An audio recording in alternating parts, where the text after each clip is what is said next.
friends, what's going on, everyone? My name's Kyle. Ooh, there we go. What's up, guys? My name's Kai. Welcome to the channel. Consider subscribing. It really helps my channel grow. Okay, so guys, today we're gonna have a really fun time. I'm gonna be on for quite a while because I'm basically staying up all night tonight because in the morning. Early in the morning, me and my girlfriend are heading over to Kyoto. And that's going to be a lot of fun. Say hello to my pussy. My little cat. All right. So, my friends, I'm in a good mood. I'm in a much better mood than I was in the other night. Sorry about that. I was having, hey, what's up, man? The other night I was having some pretty bad anxiety, so we only did one mission. But tonight, my girlfriend's only going to be home at like 2 a.m., so I've got some time. So yeah, let's have some fun. Let's have some fun. How are you doing, Muse? I hope everything is well for you. All right, the first thing that we always do is we run outside, see where all the enemies are. Where are we in now? We're in France now. Okay, so we got a couple up here. We got a couple up here. Okay, so a lot of them are inside. Okay, we got some slimes here. Going farther down. We've got a lot of regular aliens, though. Oh, all right. So we got a lot of regular aliens. I think we'll be fine. I think we'll be fine. What weapons do we have right now? Oh, hell yeah! We've got everything. Hey, awesome! That is awesome, man! I'm so happy about that. I'm so happy about that. Yeah, that's awesome. Congratulations. Sometimes just talking makes all the difference. I'm really happy to hear that. Alright, so... Smells like someone cut the fromage. Alright. Oh, that's what we should do first. You know what, though? If they are up in those, if they're up in those windows, that means that we can go up into those windows. Oh, there's nothing in here. I gave my honest opinion and we hung out again. That's awesome. That's awesome. Yeah, the big thing is, just being honest is always the best thing. Being honest is always the best thing, and that's something that I really wish that I learned a long time ago. I only learned about, like, honesty and how well it works for everything, you know, when I was much older. I definitely didn't learn it in high school. So, buddy, I'm so happy for you.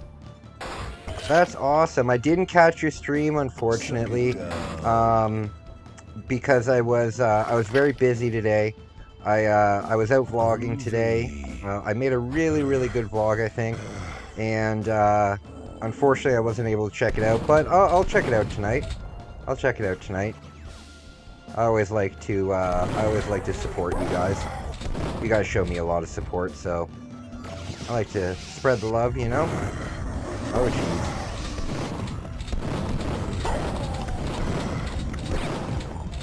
Okay, I probably ran in here way too fast. Oh, God.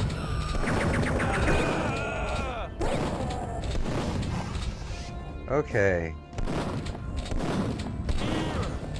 Okay, you know what? I ran in there way too fast. Okay, I'm gonna use a chain gun instead.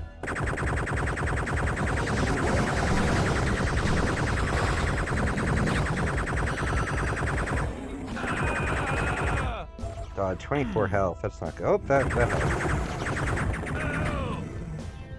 Okay, where is... There it is. Shit! Okay, let's not run into here too fast. Let's worry about the ones that we already have. Okay, so where's this guy? I'm going to try and find, like, an Xbox 360. Or do you... or I wonder if PlayStation 4 is PlayStation 3 games. I'm not too sure about that. But I will be looking for Duke Nukem Forever. So I've had a lot of fun playing this game, and that game is notoriously terrible. I like it. I mean, I haven't played it since it came out. I remember some of the bosses are absolute garbage in that game. And there's a freaking turret section that I'm already aware of that is just terrible. But the next game that we're going to be playing is the original Mortal Kombat, and that'll be a lot of fun. I'm gonna try and do a fatality for the first time in my entire life. Oh god.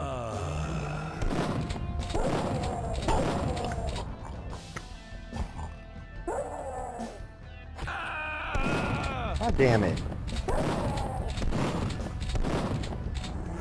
There's gotta be some health around here somewhere.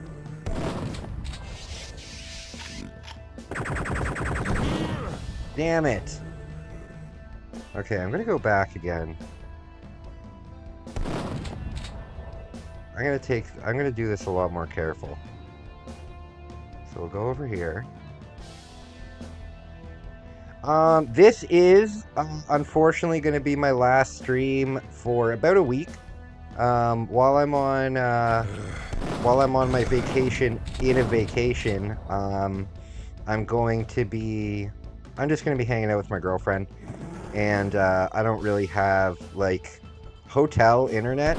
Usually isn't. It's usually not that strong, so streaming would be a pain in the ass. But the time that I have, I just like to spend with her. This is the first time in our entire trip since I've been here in April. This will be the first time that we actually have more than 2 days to be able to spend together. So I want to make it special. Also, I hope she's not watching right now, but I've got something big planned for Kyoto. Big plan for Kyoto. So, I hope everything goes well.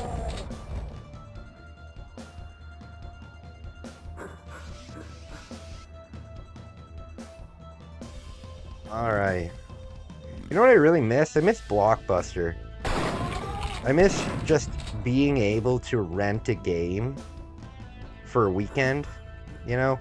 When I was young, my parents didn't have that much money. So I didn't get to, I didn't really get new video games. But we did have Blockbuster, right? So we could, if I did well in school, I was kind of a little class clown when I was young. And, it was so bad that my teacher had to write reports about me, you know? So the way that my parents got me to behave was they said, listen, if your report is like good, then we'll rent you a game, right? Because I was getting in trouble all the time. And I wasn't getting in trouble for anything like nefarious, you know? Like I wasn't getting in fights, I wasn't like bullying anybody, I wasn't doing anything like that. I was just a class clown, you know? And I was constantly distracting everybody, and yeah, I was getting in a lot of trouble. As a matter of fact, I started getting, when I was in grade 7, I got in so much trouble that every year the grade 7 and 8 class would go to Quebec. There's this big snow festival in Quebec, and it's very famous in Canada. And once you got to grade 7 or 8, depending on the schedule of the thing, they took the whole class down to, damn it, they took the whole class down to Quebec, and they put you up in a hotel and I mean, you had to pay for it, but yeah, they put you up in a hotel and stuff, and I got in so much trouble that I wasn't even allowed to go on that trip, which was a huge bummer because I had to spend the entire week-long trip just in the library, like doing bookwork and stuff. It was lame.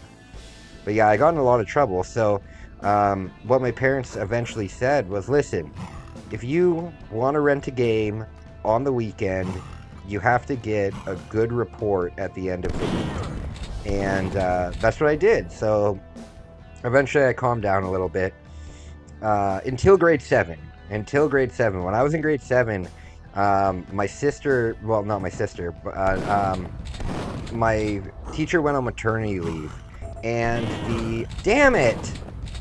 My teacher went on maternity leave, so we had a substitute teacher for the entire year. Yeah, my entire grade 7 year was just a substitute teacher, and this guy was a living turtle. I'm telling you, he was a living turtle. He was like 95,000 years old. He probably saw like the Bronze Age happen, and he was a complete wiener, you know? And he was such a wiener that me and my friends David and Zach, we would essentially bully this guy because he had so many things going on with him, right? Like he had these facial twitches, which was the goddamn funniest thing to a 7th grader. And when he got really mad, he would just kind of like stand there and like have like a little seizure or something. It was fucking something else. And me and David and Zach, we would fucking play pranks on this guy non-stop. And yeah, we got into a lot. That was the year where I wasn't allowed to go to Quebec. But my parents, they knew that this guy was such a wiener that they didn't really care that we were constantly fucking with the guy. And like we would do everything. Like back when I was young, something that was pretty popular were these pencils. And these pencils were normal pencil size, but they had like removable leads. So each pencil had like 10 of these tiny little leads in them, and they were almost in the shape of like a little rocket. And when the lead was done, you would take it off the top and you would push it down on the bottom, and a new one would pop up. But the thing that was great about those things was, oh god. The thing that was great about those things was if you took the end cap off of it, and then turned the pencil leads around, you could blow dart those things so easily. And me and my friends, we all sat at different ends of the classroom because we were always getting into nonsense with each other, right? And whenever you would turn around, we would just shoot these things at them. And it was so goddamn funny. And the funniest thing about the whole thing was the only person that ever got caught, like, in the act, like, he knew that all of us were doing it, like, me and my friends, but the only one who ever got caught in the act of doing it was my friend David, and he would scream at him, "Damn it!"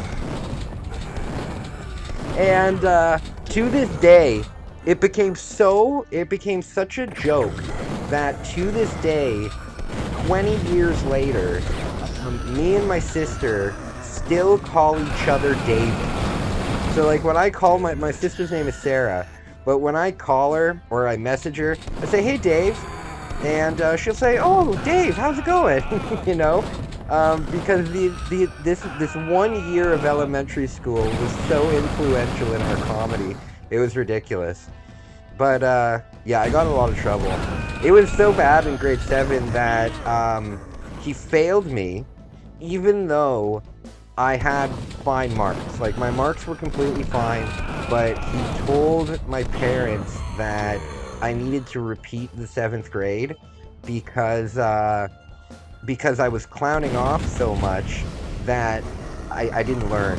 And my parents just thought my parents laughed at that. Like, they're like, we're not having him repeat the 7th grade, you wiener schnitzel.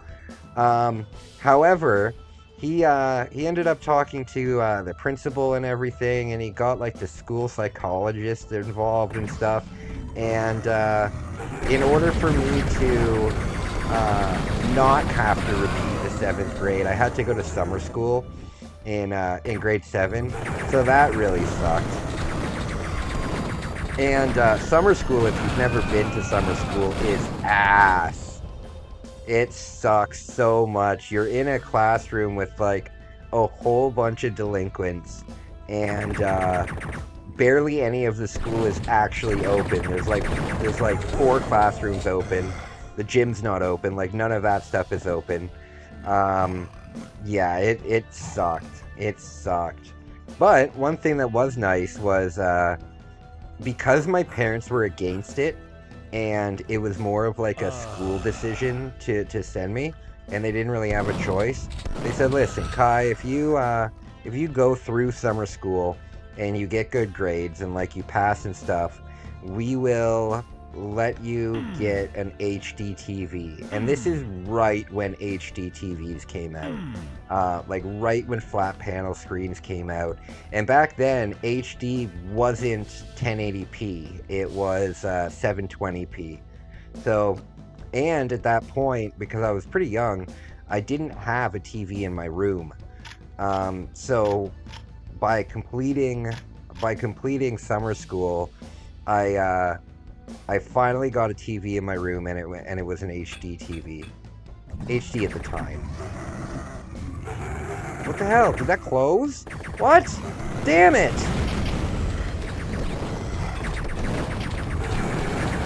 But crazy time in my life. Damn it! Where do I go here? Crazy time in my life. If anybody here has been to summer school, you'll know how condescending it is. It's a very condescending place. But you know what? It got me prepared to hang out with delinquents, because I ended up getting kicked out of high school when I was going into my senior year. And what I had to do was, I still had to do high school, but I wasn't allowed at the high school. And so I had to take the bus with everybody to the high school, and the high school I went to was basically in the middle of nowhere. It was in like farm country. Fudge! How am I gonna beat this? How am I gonna beat this? Look, I have full health and everything. So what I had to do was I had to take the bus to the school. And then about a 15-minute walk down the street from the school was like that town's community center. Because I didn't go to school in my own town, because my town didn't have a Catholic high school, and I'm Catholic, right? So my town didn't have a Catholic high school. The only Catholic high school was about 45 minutes away. So I had to go to this school and then walk down to the community center. And the community center, again, it was in the middle of like farmers' fields and stuff. It was in a town called Caledon, Ontario, and there was nothing there. Now it's pretty developed, but when I went to school there was nothing there. So when I was in this class, it was only delinquents, right? It was only the people that couldn't behave and had behavioral problems and criminal problems, stuff like that. So I got used to it pretty damn early.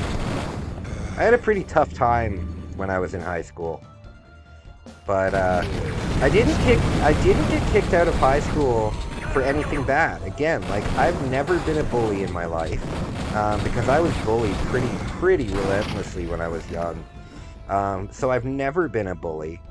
I have had moments where I did bully some people, and like me and my friends look back at it and we're like, yeah, that was really uncool. But they were very isolated incidents. But yeah, the reason that I got kicked out of school was because I would never wear the uniform. It was such a simple reason to get kicked out of school. We had, because we were a Catholic school, we had like a strict uniform policy. And the uniform was essentially dress pants and a white polo and like a green sweater or a vest. And back then, I was like a little metalhead kid. I was listening to Marilyn Manson and Korn and, Cradle of Filth and everything like that. So the idea of wearing dress pants and a white polo, it was the complete opposite of my style, right? So what I would usually do is I just wouldn't wear the uniform. Or if I did wear the uniform, like, I'm sure a lot of you guys know the brand Dickies. So what I would do is I would wear the white polo, but I would wear Dickies cargo pants because I'm not wearing dress pants. It's incredibly uncomfortable to sit in school all day, right? And then what I would do is I would get a uniform violation. And if you got a uniform violation, you were sent to the office, and they would call your parents, and they would say, listen, can you bring him some dress pants? So my parents would pick up the phone, and they'd be like, are you fucking kidding me? Bring him some dress pants? No, I'm not going to leave my job to bring my son dress pants. I was wearing black pants, right? They were just a little bit more baggy. And so my parents didn't really get mad at me for wearing that, And also we had to wear dress shoes.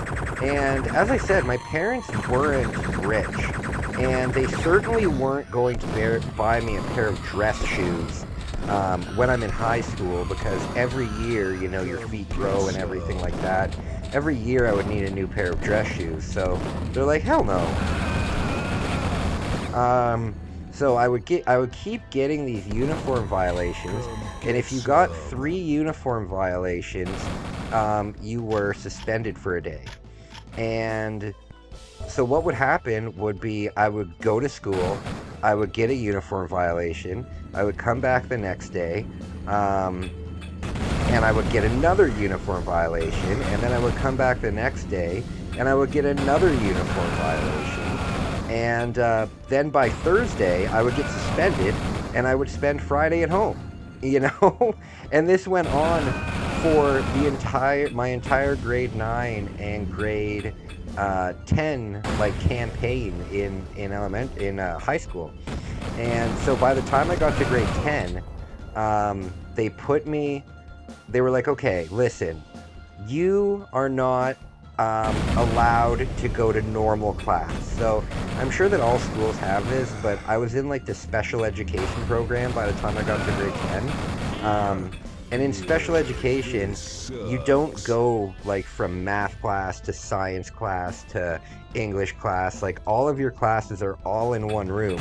But because they consider you basically retarded, the room had snacks, and the teacher was all basically told us we could do whatever we want. All of our learning wasn't necessarily done by the teacher on a blackboard. It was just done through workbooks and stuff. And then I started skipping class right in grade 10. I was just like, listen, if this isn't even really a class, I'm not gonna go to it, So I was constantly skipping class, going to the smoking area. I was constantly smoking weed. So they're just like, you know what? Screw this. You're not allowed at the school at all. So then, again, I had to go to this community center area. And the community center was the biggest joke of education ever. Basically, the community center, it was just a playground for us. It was just a playground for us. Normal school was about 6 hours long. Our actual schooling, we only did schooling for about 3 hours. We had a Nintendo 64 and a couch area, and we would play Nintendo 64 at least for an hour a day, at least. We would play Cruising the World, we would play Mario Party, we would play all these games, and it was an absolute joke. For example, for our entire grade 12 PE credit, because in Canada, high school is done on credit systems, right? So You need to get 40 credits in order to graduate high school. And to get in normal school, the grade 12 PE, physical education, Ooh, um, I needed was that. like really tough. Like it had the 7 minute mile run, it had the burpees, it had the suicides, you had to join at least one of the extracurricular sports teams, everything like that. And so it was pretty intense. But for us, um, our entire credit was done in one weekend where the class went camping. That was it. We went camping. We had to hike to the campground. The hike was about 3 hours long, and then we just camped. That's it. We weren't doing any. We weren't doing any actual physics. We weren't doing any like push-ups or anything like that when we were camping. It was literally hike there, chill out for the weekend, and then hike back. That's it for the entire credit.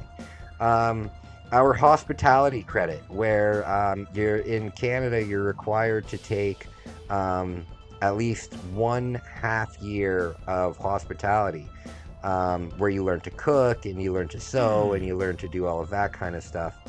And our entire hospitality credit was done by every Friday.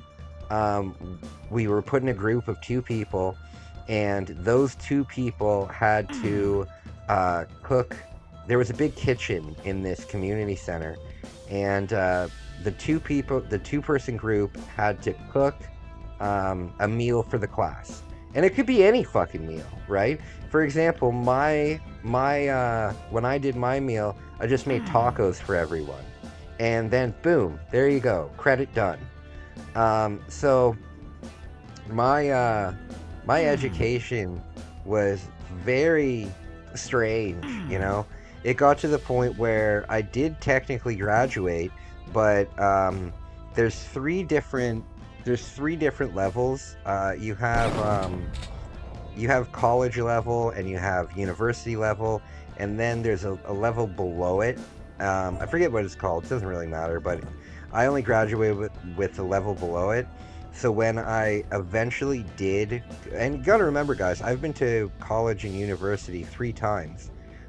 So when it was time for me to actually go to college and university, um, I had to take like online courses, or not, night school. I had to go to night school to upgrade my English and to upgrade my math and all of that kind of stuff, just so I could get into college. But you know what? It was a pretty outrageous. It was a pretty. Oh, look at this. It was a pretty outrageous way to get educated. It was a lot of fun. And it was kind of weird because it's like you're getting basically rewarded for breaking all the rules. And I'm not encouraging anybody out there to break the rules and all of that kind of stuff.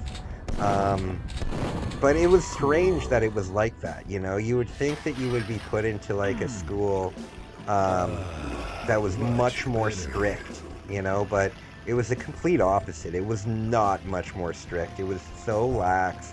It was crazy. Again, we played Nintendo 64 for at least an hour a day. And it was considered like team building, because there was never one player games, it was always multiplayer games. So they literally considered it team building. Yeah, it was pretty crazy. Mario Party and specifically Cruising the World was an absolute like part of my education, which is so strange. It was a crazy time in my life. And again, I was getting in trouble a lot in high school, but it was never for anything bad necessarily. You know, like I only got into like 2 fights in high school. And we never got in trouble for them because like nobody found it. Like the authorities and shit didn't find out until like much later. Um, yeah, it was a very strange time in my life. But again, I wasn't a bully. Um, I wasn't like harassing people. I wasn't doing anything like that. But I just wouldn't wear the damn uniform, and I was skipping class a lot. I remember one day where we skipped the entire day, and again, we were out in the boonies. There was nothing to do. So me and my friend, we drove, like, we got on the bus and we went to school, but we never This checked really in. pisses Like me our off. school buses would drop us off about a half an hour before school started, and during that time it was essentially recess, you know. Um, and you had to be, in your class at 8:10. But we just never went to class. And we're like, you know what? Today we're just going to walk around whatever bit of small town there is. And we walked into town, and oh god, we walked into town, and then we realized there's fucking nothing to do. There's nothing to do at all because again, we were in the middle of nowhere. Um, so I remember my friend, he brought beer, and it was so crazy because he brought two beers. He brought one for me and one for him. But having that one single beer, Come get some. it seemed like at the time like such a huge deal. It was like, yo, did you bring the beer? And it's like, even for a kid who's, how old are you when you're in grade 9, grade 10? You're like, what, 13 years old? 14 years old? So even one beer for a kid that young, it's not really gonna do much, right? It's not gonna get you loaded.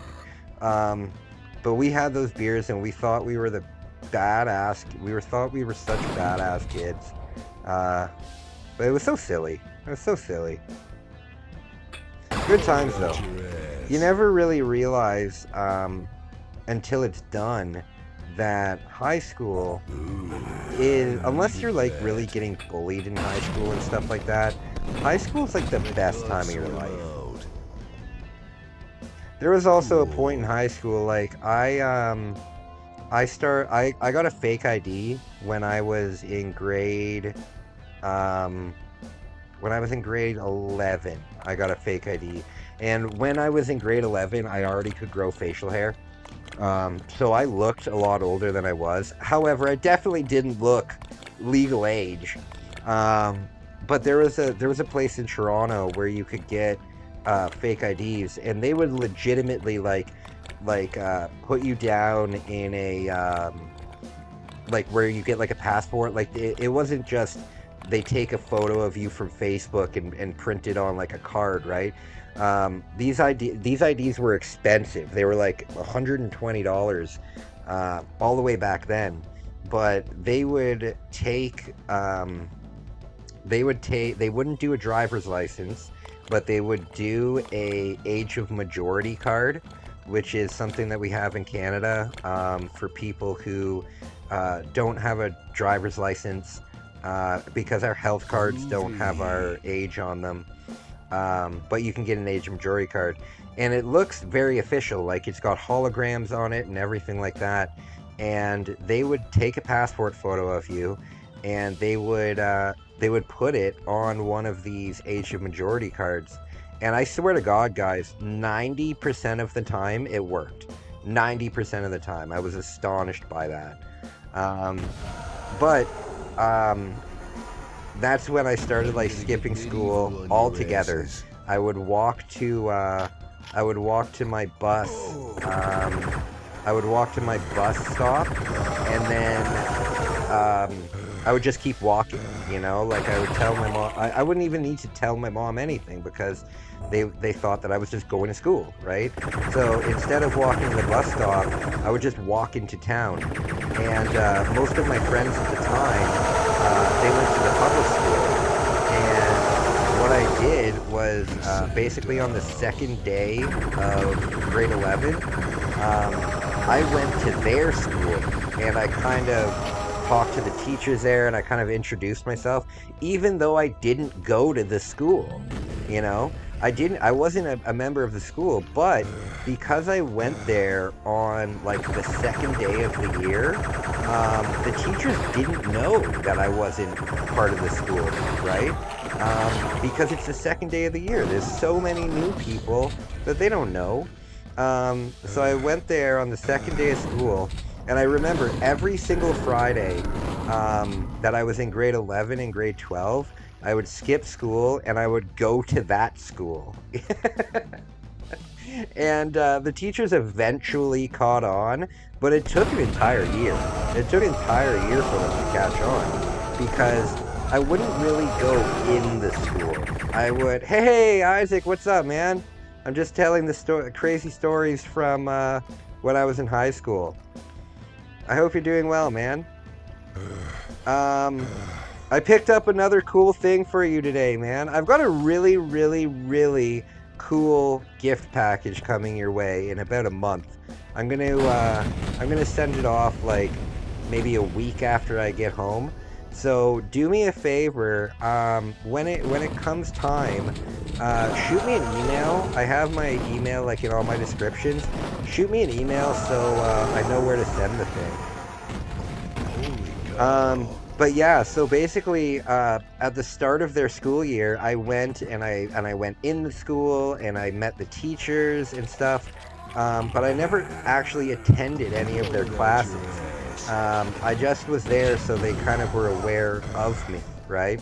And then every single Friday, I would skip school. I would go to that school, and this was at a point in my life where I was selling marijuana at the time.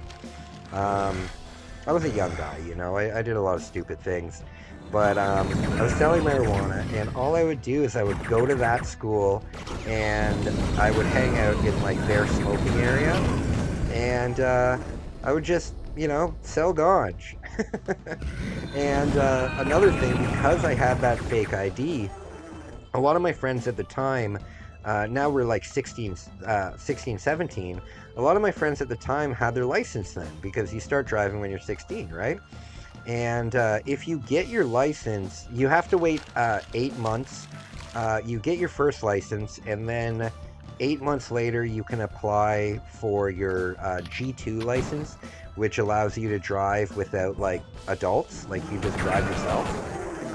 So if you were to get your license on your birthday, like a lot of people did, before you turned 17, you were able to drive on your own. And what I would do a lot of the time is I would go to the school, and then my friends would drive me to the liquor store, and I would buy everybody alcohol, you know? And again, this was in a time, I'm not saying do this. These are just things that made me the person that I am today. And remember, when I tell these stories, I'm not encouraging you guys to do it. I'm just being honest about my past, you know? My past is pretty crazy. If I can talk about all of the horrible things that I did during addiction, I'm sure that I can talk about these kind of things as well. But yeah, I never got caught with basically 9 times out of 10, I would never, like the people at the liquor store, they just didn't care. They either didn't care or my fake ID worked like a charm. And I would buy everybody alcohol, and then what would happen is I hate to toot my own horn, but I was quite popular. And I think, you know, a big reason why I was quite popular was because I was selling weed to everybody and buying alcohol for everybody. So a lot of that popularity wasn't, you know, true, if that makes any sense. However, I had a large friend group. Like, we're talking maybe 20 people that I was really, really tight with. And I was in charge of planning what everybody did on the weekend. And there was a big, well, not big, but there was a forest behind my house. And we had this area in the forest that was just far away enough from all the surrounding houses that we would go there and we would have bonfires and we would party at night. And I was always in charge of arranging the party and making sure everybody knew how to get there and doing the alcohol runs. Like, so I was in charge of a lot of this stuff.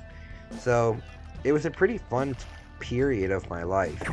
And you know what's funny? In that forest, we must have had at least 200 parties. And that might sound crazy, but we did this even after high school. For about a year after high school, we still met up in the forest and partied. Because you're still underage, right? After you graduate high school. The legal drinking age here is 19, so we still had to hide. But I'm telling you guys, out of maybe not 200, maybe 150, but we had a ton of these parties. Every single Friday, we would have one. And basically every Friday and Wednesday during the summer, we would also have one. And out of all of these parties, I'm talking 20 people, 20 kids out in the forest getting plastered, making noise, doing crazy stuff. The cops came and stopped us twice. 2 times. And nobody ever got arrested. The only thing that the cops did was they put out the fire to the best of their abilities, and they walked us out of the forest. They didn't even care where we went after, you know? They just walked us out of the forest and were like, now don't do that again. We never got in trouble for it. And it was a crazy fun time in our life. As a matter of fact, I've wanted to make a vlog there for a long time. So when I get back to Canada, we're gonna go back to that place in real life. And there's still, 15 years later, there's still tons of evidence of our activities. Like we would bring like straight up furniture to the forest. Like one time, me and my friends, there was a person throwing out a couch like on my block, and I'm talking a full couch, right? And me and my friends, 4 of us, we picked up and carried that couch all the way into the forest. And we did it with tons of stuff. One time, I felt really bad. One of the houses that was near the forest, that was kind of like on the outskirts of the forest, what they did is they put a picnic bench. It wasn't on their property, but it was very, very close to their property, so they didn't think anybody would take it. Fuck's sake! They didn't think anybody would take it, and we ended up going and stealing their picnic bench. And I don't know if you guys have ever lifted a picnic bench before, but they're goddamn heavy as hell. And we pulled that all the way into our area. We had hammocks set up everywhere. We had big tarps, like huge tarps. I'm talking like 20-foot by 40-foot tarps that were... We climbed up trees and we tied like a really tight rope up on a tree, and then we made a huge A-frame. So even if it started raining, we had a big shelter to go into. We loved that forest so much. We called it the Pent, because that was short form for the Pentagraph, and it came because we in that forest we tried 4 different spots before we settled on the best spot in the forest. We used GPS to figure out exactly where it would be the farthest away from all of the different houses that surrounded it.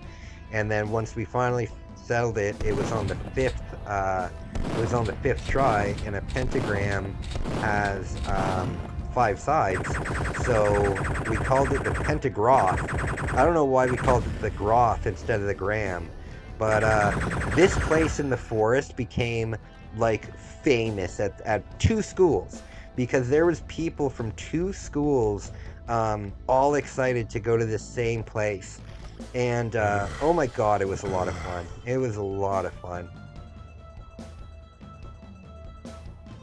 All right, guys. I need to take a quick break. I need to check my Instagram because I think my girlfriend just messaged me, and I need to make sure that I have dinner ready for her when she gets home. I prepared a really nice dinner, steak, shrimp, really nice stuff because we're about to go on a trip, and I want her to eat nicely. So, guys, give me about 2 minutes, and I will be right back.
All right, guys, I am back. Sorry about that. Just trying to arrange everything. I got this big, uh, we got a big event coming up for both of us. So I just want to make sure that everything is perfect and special because I'm planning something big and I'm really excited to be able to tell you guys about it. I think you guys kind of know what I'm talking about, but yeah, it's going to be very exciting. I just want to reiterate after telling my stories about high school, um, I am not encouraging anybody to sell drugs and to do these parties and stuff. I'm just telling you guys about, you know, my past and everything like that. Ooh, I needed Um, that. and I think they're interesting stories, you know? People do silly things when they're young. So it's just an example. But I've definitely grown up. And I definitely don't do any of that anymore. But it was a fun time of my life. Damn it! You can get in a lot of trouble doing what I did, though. You can get in a lot of trouble. Oh, and first of all, let me tell you, having a fake ID, even back then, is a very bad thing to do. Um, like, you might think that having a fake ID is really not that big of a deal. It is a big deal. It's a very big deal. And I'll tell you what happened with mine. I never actually got caught. Uh, well, only a very, very small amount of times did I show people like convenience stores with buying cigarettes and alcohol and stuff like that. As I said, about 90% of the time it worked, and the times that it didn't work, you just go to a different convenience store, right? But I was even getting into bars in Toronto when I was 16 years old. But the thing is, I did eventually get caught with my fake ID. And what happened was the silliest way to get caught. I lost my wallet. I lost my wallet. I was playing tackle football at a local park with my friends. And I guess during that time, my wallet fell out of my pocket. And you gotta remember, um, Ooh, I back needed then, that. having a debit card was pretty normal, but there wasn't tap. Um, so most of the time, you just had cash in your pocket. You didn't really necessarily care too much about your wallet. So when I lost my wallet, I didn't even realize that I lost it. I didn't even realize because, again, I didn't use my debit card that often. And the only thing else that was in there was my fake ID, my health card, um, and that's it, you know? It wasn't even a wallet that holds cash because I like to use Money Clip. So um, I didn't even realize that I had lost my wallet. And what happened was I got a call from the police and they said, "Hey Kai, we just want to," because they obviously found my wallet and they looked at the address and stuff, and they called me, and well, they called my house, and my mom picks up the phone and she's like, "Hey Kai, the police are on the phone for you," and I'm like, "Oh fuck," This you really know, like, pisses me why are the off. police on the phone for me? I was freaked out. And basically, they said, "Hey, we just want to let you know that we found your wallet, and if you want to come pick up your wallet, we have it here at the police station." And I was like, "Oh, like, shit, I didn't even realize that I lost my wallet. So, awesome, thank you." So I went to the police station to pick up my wallet, and I was with my dad because obviously, like, I didn't drive at the time. And I went up to the the office, the secretary there, and I said, "Hey, my name's Kai. Apparently I lost my wallet and I'm just here to pick it up." And they said, "Okay, no problem, an officer will be with you in a sec." And again, I'm not thinking anything is wrong at all. And Cool. what happened was that the police Holy officer came out cow. and he was very nice and he said, "Hey Kai, like, we have your wallet here." And I said, "Cool, can I have it back?" And they said, "Yeah, but there's one problem." And I said, "What's the problem?" And I wasn't even thinking about my fake ID. And they said, they opened my wallet and they pulled out two IDs, and they said, one of these says that you're, 16 years old, and one of these says that you're 19 years old. So what is it? And I looked at them and I was like, oh shit, you know? But I didn't even realize that it was that big of a deal. And I said to them, I said, okay, okay, you got me, that's a fake ID. And yeah, and they're like, what do you use it for? And I said, I use it to buy alcohol and to buy cigarettes. I was pretty open with them because I had already been caught, right? There's no point in lying. So yeah, I just said like, yeah, yep, that's what it is, fake ID. And they said, we're gonna have to confiscate this. And I said, yeah, for sure. That's why I'm being honest with you. Um, so the officer said, listen, I know you're young, and um, and they basically said, listen, I know you're young, and we don't want to ruin your life or anything, but we have to talk to you about your. Oh, my girlfriend's home. Give me one sec, guys. Oh, shut the hell up. Hi, sweetie.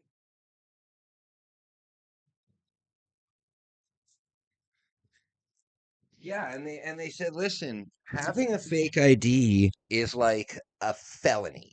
They're like, having a fake ID isn't just about us confiscating it. They're like, it's basically identity theft to yourself, you know? They said that having a fake ID is literally a felony, and you can get in a lot of trouble for having a fake ID. It would be the same thing if an immigrant or anyone really had a fake passport. Because the thing is, my fake ID looked exactly like a government ID. You know, and they said, we're going to let you off. We're not going to do anything. However, you have to understand that if you get a fake ID again and you get caught with it, we're putting it down in our records and stuff, and you will get into a lot of trouble. Not the kind of trouble where you go to jail or anything, but definitely something that would stay on your record for a very long time. Either way, guys, give me about 5-10 minutes. I just need to talk to my girlfriend real quick and start preparing dinner. But I will be back, and I'll talk to you guys soon. Hi, sweetie.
All right, my friends. My friends, I'm back. Sorry about that, guys. I promised my girlfriend that I would make her a nice steak dinner, and before the stream, I got everything prepped, and I just had to cook it. So I'm back now. Damn it, Waffle, my man. I'm so glad. Oh, I don't think this does anything to that. Shoot. Um, it's good to see you, man. It's good to see you if you're still here. Um, what's this thing doing? Oh, there it goes. Yeah, so as I was saying before I left there, having a fake ID can get you into a lot of trouble.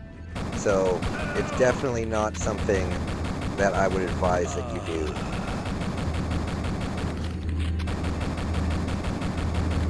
Oh god, where did this thing come from? So, I'm so excited to spend this time with my girlfriend. We really haven't had... Thanks, Waffle! I'm so glad to see you, man. I'm so glad that we finally have some time. As I said, since I've been here, in April, we haven't had, like, alone time together for more than, like, a day or two. So it'll be really nice to, go on this little vacation, and yeah, it'll be nice.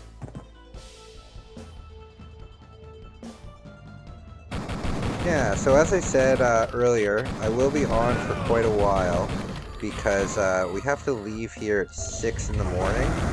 So I'm just gonna stay up. I think my girlfriend might sleep. I'm really not too sure. But oh shit. But I'll be here. Waffle, how are you doing, buddy? How is everything treating you? How are you feeling?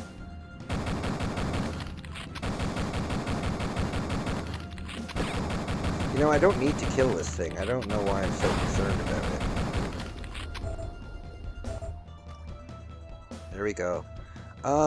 Yeah, as I said, I will, because I've gotten into the Duke Nukem mood, I will find a way to play Duke Nukem Forever on stream. You know what? My computer is pretty strong. I bet you it can play Duke Nukem Forever. Maybe I'll just get it on my computer. I don't want to play it with, well, you know what? Maybe this controller that I'm using will work on my computer. Chronic pain, but good, hopeful. Oh, buddy, I'm so sorry to hear that.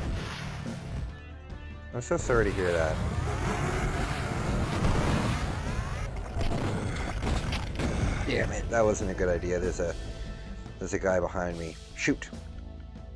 Okay. Oh god, there's a bunch of them. The expander's probably the best for...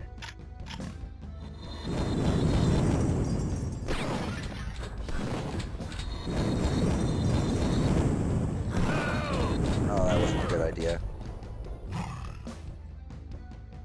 Yeah, exactly. I'm sure that I could run it on my PC, so I'll probably just do that. I can't imagine it's very expensive on Steam. I'll probably be the first person who bought it in the last 10 years.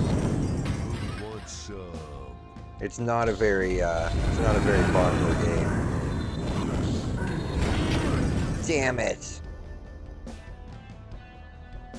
Hey, maybe, man. I mean, there's a lot of different strains out there that are great for pain.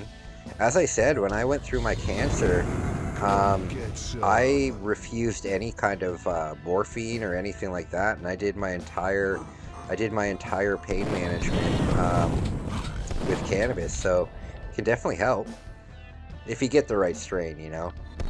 Like if you get like a Master Kush or something like that.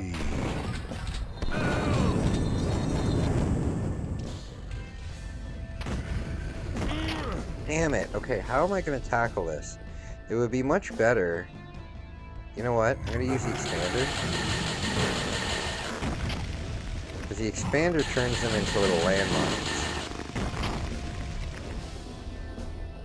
The only thing that sucks about it is there's barely any ammo for it. Damn, I'm good.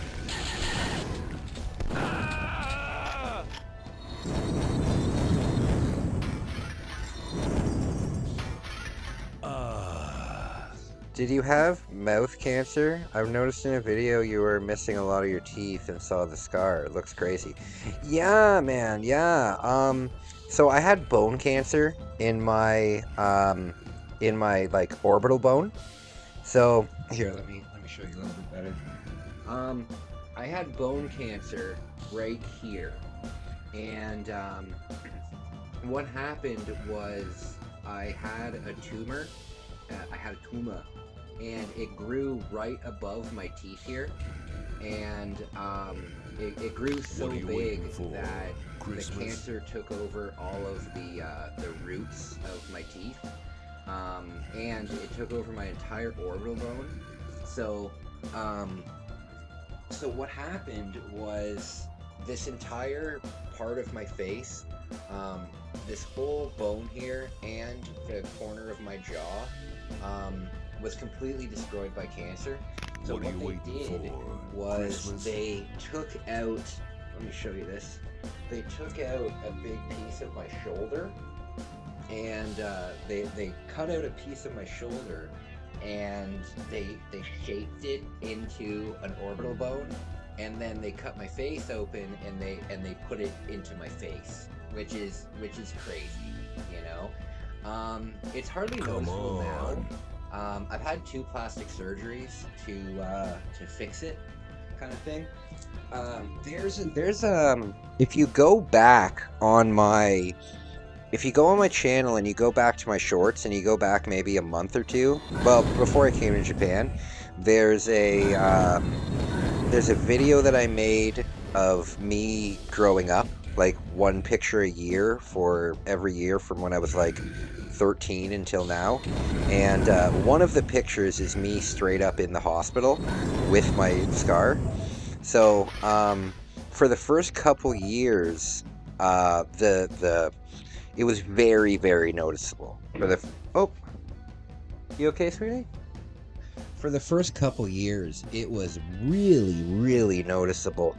Um, but I've had since then, Hail I've to the had 2 king, plastic baby. surgeries to fix it. You know, to fix the scar, to fix all of that kind of stuff. But yeah, I lost all of my teeth here because the cancer destroyed all the roots, and I had to get them removed. And in order for them to do the surgery, they had to remove even more of them because they had to. Yeah, it was pretty intense. It was a crazy, crazy, crazy time. It took about 3 years to fully recover. So I was very lucky, though. I was very lucky that I was actually the doctor who did my surgery. Invented the surgery. No, and as a matter of fact, I was the very first person in Canada to get that surgery. It had been done in Norway before because he was a Norwegian doctor. So he had done it in Norway, but I was the very first person in Canada to get the surgery. Oh shit! But yeah, crazy point in my life, but I'm glad I went through it, to be honest with you. Um, yeah, I'm really glad I went through it because it really turned me into the person I am today. Oh shit, there's so much in here. It Damn taught me it. a lot about my faith, you know. It taught me a lot about the the struggles that other people go through. It gave me a lot of empathy because the thing is, when there's different wards in a hospital, right? Like if you break your leg, you're not going to be in the same ward as somebody who broke their back, for example. And I was in the head and neck ward, and I'm telling you, there's no horror movie ever made that is more scary than being in a head and neck ward. I saw people that didn't have eyes. You know, I saw one man who, and the thing is, my family wasn't rich. I don't come from money at all. So I wasn't able to get a private room when I was recovering. So I recovered in like a dorm kind of thing. So I had there was four beds, and then there was a little hallway, and on the end of that hallway was another four beds. So in total, there was 8 people in the room. Um, so I had to watch all of the other people have like their bandages changed and all of those kind of things. And I saw a man that didn't have a nose or eyes having his bandages changed, and I'm telling you, it changed my life. It changed my life. I saw a man who had just had brain surgery, and the entire the entire top of his head was like skin grafted, so he had stitches all the way around his head. Um, I saw some absolutely horrible things. 70% of the people that were in the ward had tracheotomies, so they had those holes in their throat where they had to breathe through. And I'm telling you, when you're in a room of like, there was 8 people and 5 of them had those, and the sounds that come out of those things are terrifying. You know, yeah. So it gave me a lot of empathy. It taught me that it made me feel a lot better from my surgery, because my surgery was incredibly intense, but I still had eyes. You know, I still had a nose. Um, yeah, it was crazy. It was crazy, and I was really young. You know, I was really young when this happened. This whole cancer journey for me started when I was 17 years old, and it only ended when I was like 23, 24. This really pisses So me off. I got to learn a lot of things, but I'm glad that I went through it, and it made me tougher. You know, it made me love life. You know, it made me respect life. Um, I'm glad that I went through it. And that might sound crazy, but it really, I think that like, now I've told you that I've dedicated my life to helping people, and that's a big reason why, you know, because I gained that empathy that I didn't have before. Hey Jazz, what's going on, buddy? I'm so glad to see you. How are you feeling today?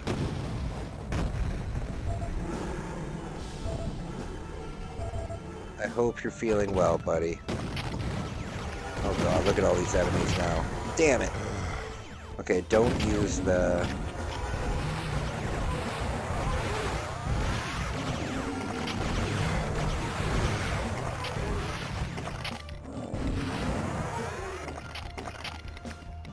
I don't know if that was a good idea or not.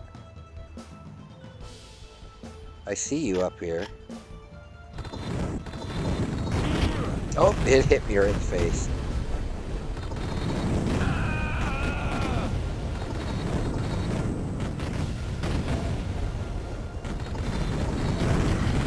There we go.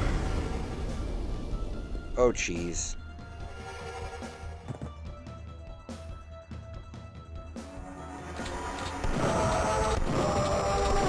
I'm glad that you're feeling good, buddy.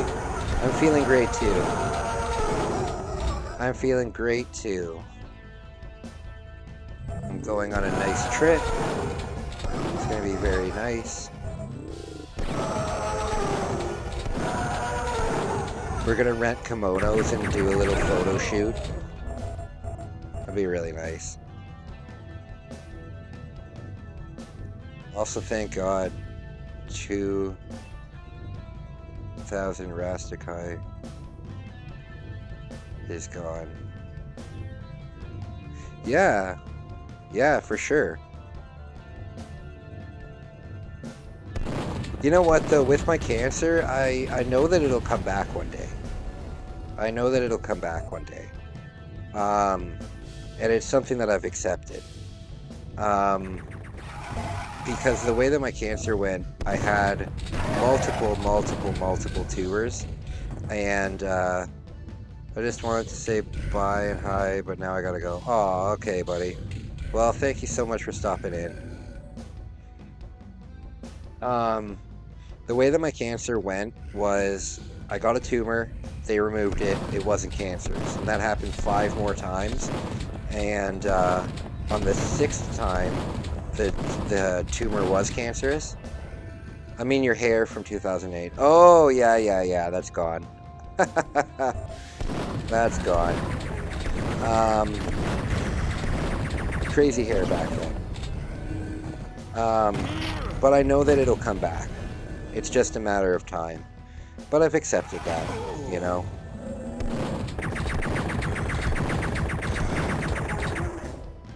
Sit. And you know what? When it does eventually come back, medical health yeah, exactly. Medical health has advanced a lot since I got the surgery. So I'm really not too worried about it. I was glad they caught it when they did, though. Like, at the time that they discovered it, I had been going to the hospital every 2 weeks for years for checkups and stuff, because again I had 5 tumors previously, so I had to go to the hospital every Tuesday of 1 week, and then every Thursday of the next week, so 4 times a month.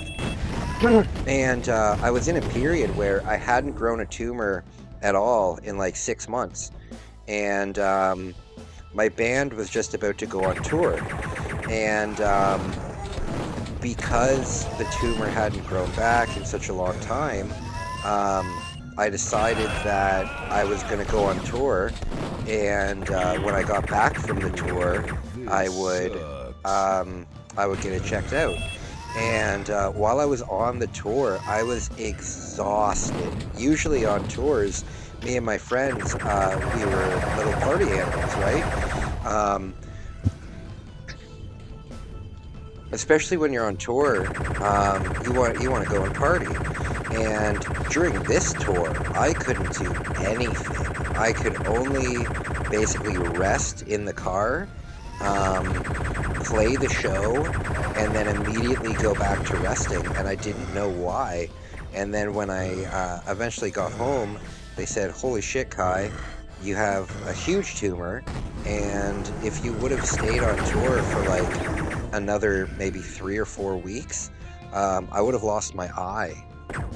So I didn't realize, but the entire time I was on tour, I was suffering from cancer in my face, and I didn't know. Oh, I got him. Awesome.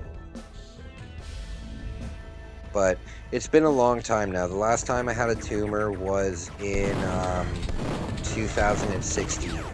So it's been almost 10 years now.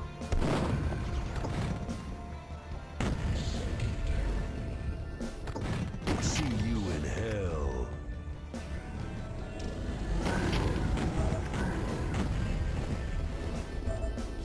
Sure. Yeah, I used to be in a band. And we were releasing our 3rd album, and we were going on tour to promote it. And during the entire tour, I couldn't do any partying, and yeah, it was crazy. It was crazy.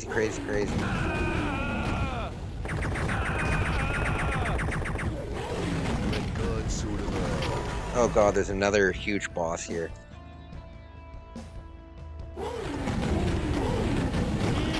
Oh god. This thing is gonna blow itself up. Oh god. Damn it!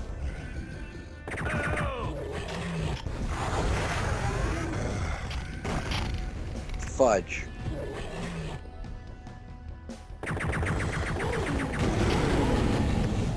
Yikes.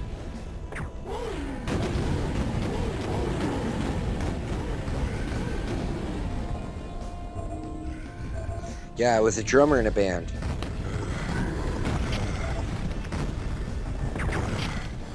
Shit. This is a hard level.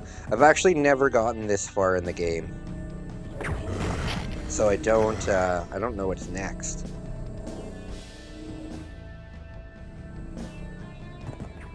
Damn it, I don't want to fall in here. There we go. There we go. I want to get far away. Oh!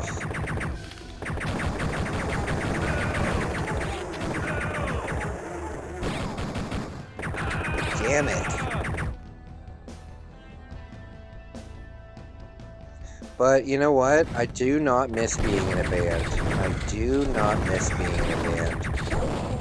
The amount of work that goes... Because I was... not only was I the drummer, but I was also the manager. And I was like the lead writer. I wrote about 90% of our songs. And I was also in charge of booking all of the shows. So, and then the amount of driving everywhere, setting up, tearing down, not into it. Not into it anymore. But yeah, I was a professional drummer for quite a long time.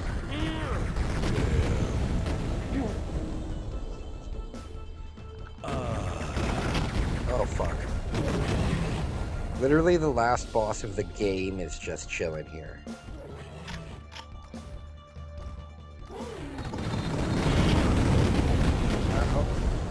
Oh, did that kill him?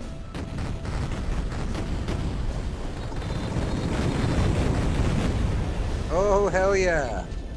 Yeah, he blew himself up. Yeah, I understand being thankful for the trials in life. I feel like mine have helped me as well. But I'm also sad because my brain has been extremely dysfunctional for 2 years. So those years are gone. Well, you know what, buddy? Let me tell you. Because of my drinking, because of the amount that I drank, I have this disease called I don't know how to pronounce it properly. It's either Winkers or Winklers, but basically I drank so much that I damaged my brain so much that for my entire 20s I don't remember them. I don't remember my 20s at all. I have very, very, very few memories of my 20s. So because of my drinking, I lost 10 years of my life that I cannot remember. I can't. My memory is so bad that the last job that I worked at, I worked there for 4 years, and I don't remember it. And I only quit that job a year ago, so it's all gone. And the problem is I can't retain memories anymore. One of the biggest reasons why I started vlogging was so I could remember what I did. You know, yeah. I need to figure out how to pronounce the name of it, but it's called Winkles or Winkers or Winklers or something like that. And yeah, it's a memory loss syndrome. And basically that's what happens when, because I was a binge drinker, right? And I would get blackout drunk every night for 10 years. So you know how if you get really drunk one night, you don't remember what happened the night before? Well, I basically did that every day for 10 years. And it completely killed it. So just remember that just remember that even if you haven't lost it, you might feel like you've kind of been stuck in like limbo for the last 2 years, but at least you can remember it, you know. And I'm telling you, you're gonna get better, man. You're gonna get better. I'm a living example of somebody who was so I was so near death, and I'm so happy that I'm alive.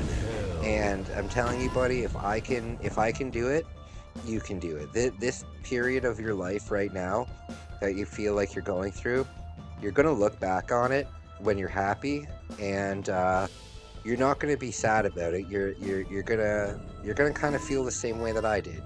You're gonna kind of feel that, hey, this was a shit period of my life, but I'm so happy with what I'm doing now. You know, is it getting better? My, well, it's not getting better. It's stable, but no, the memory loss thing is not getting better at all. Um, that's why I vlog so much, you know? Like, this is my third trip to Japan, and I don't remember my first trip to Japan. And it was only about a year ago. So, yeah, it's something that I got to deal with, and it really, really, really sucks. Um, but when it comes to, like, relationships, my relationships are way better. My family trusts me again. My friends trust me again. Um, they don't need to worry about me, you know, ending up in jail. They don't need to worry about me getting injured. They don't need to worry about me doing something stupid. All my relationships are much better. I made a point when I was in rehab to make a list of like everybody that I've wronged, and I reconciled with every single one of them, and every single one of them forgave me. And yeah, you know, when you show people that you're actually putting in the work, i.e. like me taking charge and quitting and going to rehab and admitting that I have a problem and all of that kind of stuff, when people see that, it's a very respectable thing, you know. So my relationships are amazing now. um, yeah, my relationships are amazing. I mean, I have an amazing girlfriend who supports me. I mean, she comes home and she says, "Hey, continue your live stream." How many girlfriends would do that? You know. Um, I don't keep a diary. I vlog. So I vlog personally. There's a lot of vlogs that I make for my channel, but every day I make like a video diary for myself, and I keep track of it. So every day I'll talk to my camera for about 5 minutes, and I'll just say, "Hey Kai, you know, today you went to take photos at the garden. Today you had a nice day. Today you had a great dinner." So I do keep a video diary, but I don't keep a written one. You know, it was my doctor's idea to start vlogging and everything, uh, and it's really helped. And it's interesting for me too, because like I can almost be my own viewer of my channel. You know, I can watch a video from back then Ooh, I and need be like, that. "Oh my goodness, this is all new to me." You know, so it's a really cool Oh. feeling. My morning routine is done, so I'm gonna get some gaming in before I go to physical therapy. All right, my man. I hope that your physical therapy goes really well. Feels like a depressing movie. Well, you know what? It's a depressing movie with a great ending. It's a depressing movie with a great ending, because the end of me could have been way worse, and now I make everybody proud, and now people don't need to worry about me. I'm living my dream. Hi, sweetie. Can I do anything for you? Can I do anything? No? Okay. Yeah, now I'm living my dream. I have great people around me. I'm safe. I'm coming up on 1,000 days of sobriety. I can watch good movies and shows over and over. Yeah, that's definitely something. That's definitely something. Oh. Life is good though. I'm the happiest that I've ever been. I'm proud of myself, which is something that I hadn't felt since I beat cancer. So, yeah, life's amazing. And I love helping people. You know, I really enjoy helping people. And I volunteer with over 30 different people, and I check up on them, and I make sure everything's going well for them.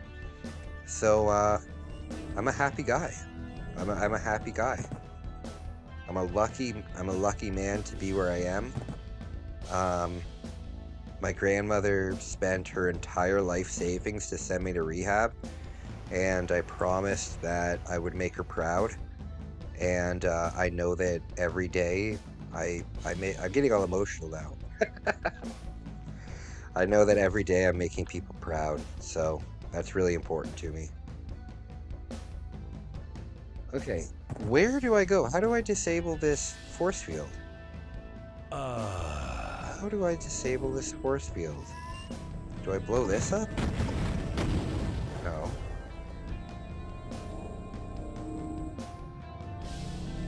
Where do I go? Oh. That hurts me.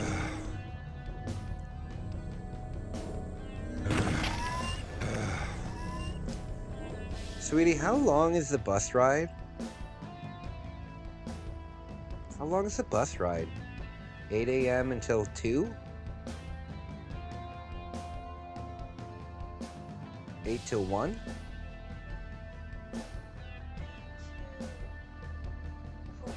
8 to 4. Oh, wow. 8 to 4. Big bus ride. Yeah, we got a big bus ride coming up today. Can't believe how much quicker the Shinkansen is, the bullet train. You get there in like 2 hours. How do I disable this thing? You know what? That big boss was probably guarding something over here. That big boss must have been guarding something. So he was here. Is there anything here?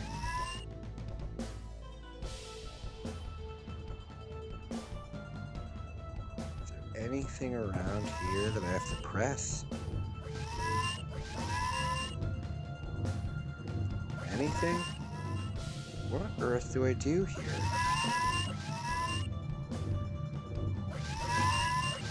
Is there a crack in the wall? If you ever feel bad about your memory issue, I saw this guy had like 8-second memory or something ridiculous. Yeah, that would be terrible. That would be terrible. Yeah, it's not that bad. It's not that bad. And you know what? Excuse me. I talked to my doctor, and I take gabapentin, and I told my doctor that about my memory loss issues, obviously. I mean, she diagnosed me. And she said that gabapentin can interfere with your memory. So since we figured that out, I have almost halved my dose of gabapentin, and I'm on the road to getting off of it completely. The problem is the gabapentin prevents seizures, and I haven't had a seizure in a long time, but there's still a risk of it, so I have to take them. But I'm weaning down on the gabapentin a lot, so I'm hoping that within a year I'm only taking like 50 milligrams of it. Right now I'm taking 300 milligrams of it, but before I was taking 600. So we're working on it. We're working on it. Is there something up here?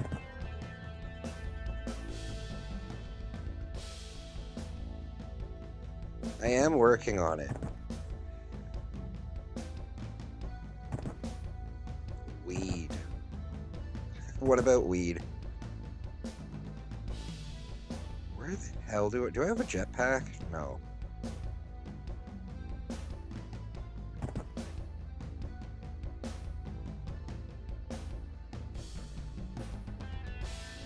Can CBD help with seizures? What part of cannabis does it? CBD does. It does. Absolutely, it does.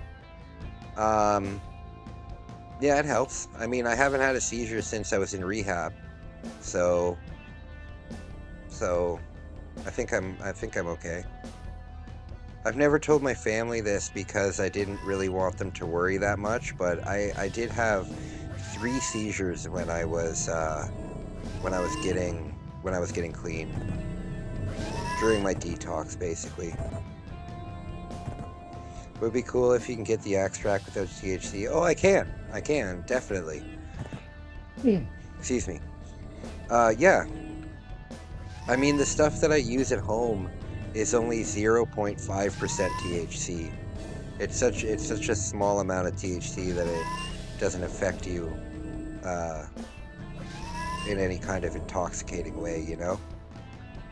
And it's 13% CBD. Okay, I'm so confused. How the hell do I get in here? It's gotta be something that I'm missing. There's gotta be something that I'm missing. Did you go cold turkey? Alcohol withdrawal can be severe and even deadly, but that could have been what caused him. I did go cold turkey, however, I was in rehab. So I was surrounded by doctors, I was surrounded by nurses, I was taking specific medication. I was taking specific medication to help with that kind of stuff. So yes, I went cold turkey. However, it was medically supervised, you know, and I was taking medication for it. But yeah, during that time, during the 10-day detox, it was fucked. It was not good. I was incredibly sick. I was incredibly shaky. I had 3 seizures. It was rough. But after I got through it, everything started to get better. Where the fudge? You would think that there's something in here that you have to shoot. But this is just the other side of where we came in.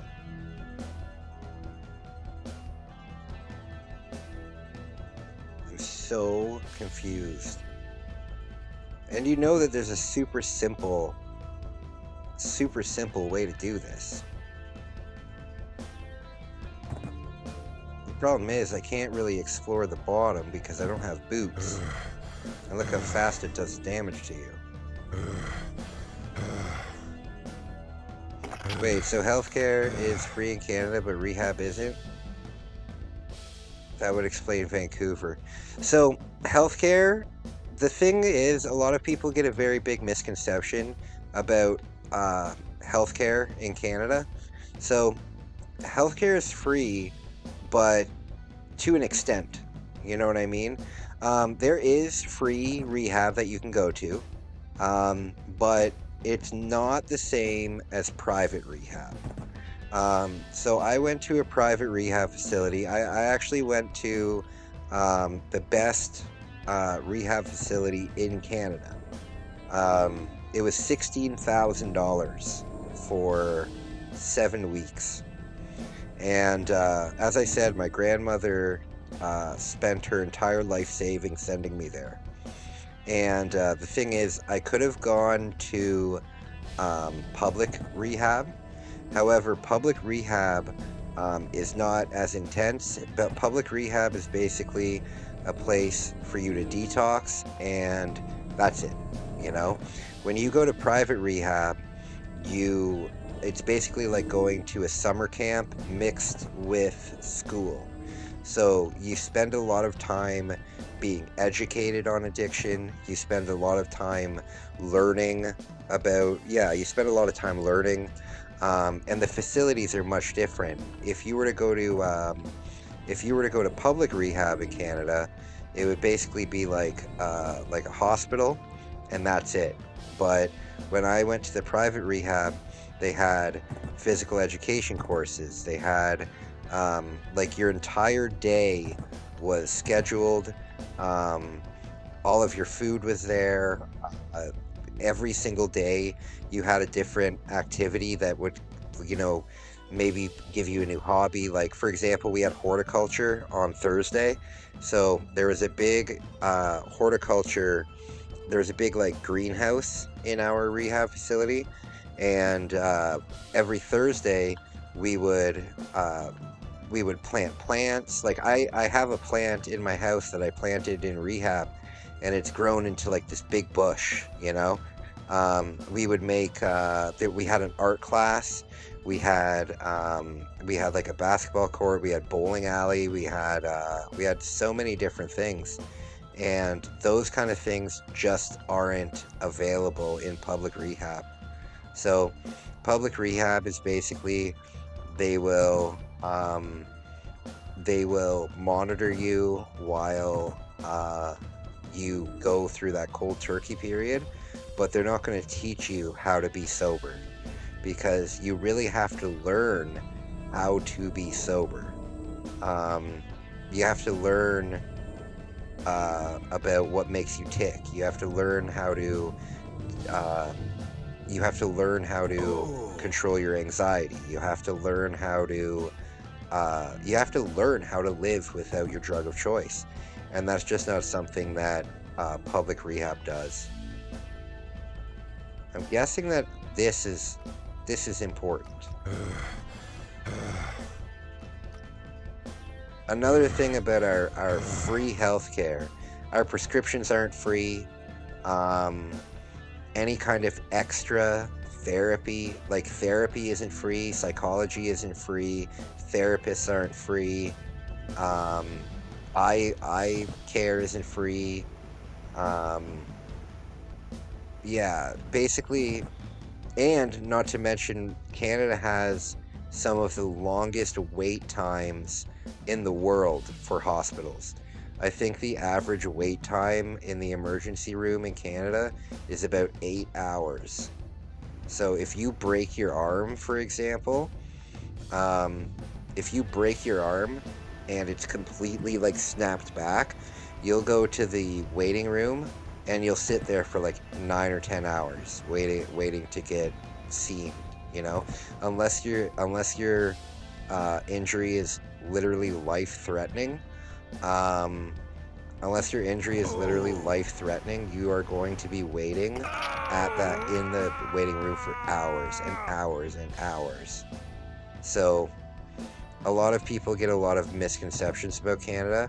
Yes, they will fix your arm for free, but they're not going to pay for any of the therapy. They're not going to pay for your prescriptions. Um, and same thing with the hospital. Like if you want a private room, if for example I wanted a private room really bad, even if it was just for the first week, um, even if it was just for the first week of my recovery, I just wanted to be alone and recover, it would have cost $680 a day to have a private hospital room. So it's crazy expensive. That's normal here too, just priority based. If you come in with a gunshot wound, they'll help you, but otherwise you're screwed. Yeah, definitely. Definitely. So the thing in Canada is if you want to pay, you'll get seen like right away. If you have the money, um, if you have the money, then they'll take you right away. But if you're just relying on the government healthcare, they're not gonna do anything like that.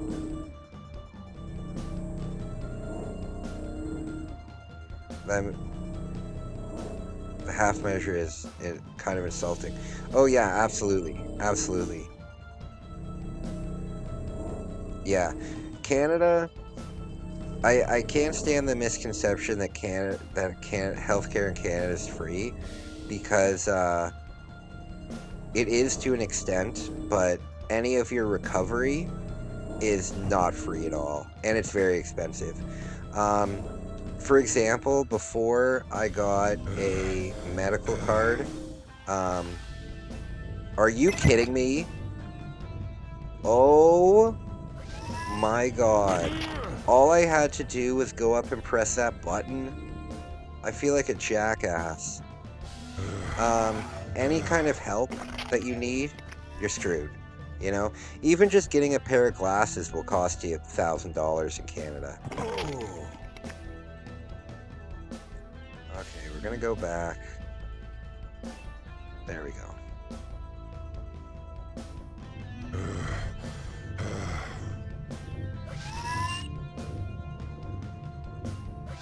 But if you are interested, if you're interested by any chance on the rehab facility that I went to, you can Google it and see what the facilities are like. It was called Homewood Health Care. It was called Homewood Health Center, and it's in Guelph, Ontario. If you want to check out and see kind of the facilities that I had, you can check that out. Stupid TV. If you don't touch the TV, like increase the volume, it turns off after like an hour. So you put on like an hour and a half long movie, and it's like, oh, are you still there? We're turning the TV off in 10 seconds. Come get some. Can't believe I went that whole time and the button was right there. Yeah, our government is awful too. I was thinking of signing up for disability benefits for the meantime and saw it took 9 months to process. 9. Yeah, that's nuts, dude. And when it comes to depression and stuff like that, 9 months could make a huge difference. Huge difference. But you know what, buddy? I would sign up anyway. Like, even if it does take 9 months, at least you know something is on the horizon. If you just say, well, I'm not going to sign up because it takes that long, then it'll never happen, you know? So I would recommend that you sign up for it, because I'm telling you, man, 9 months goes by very quickly.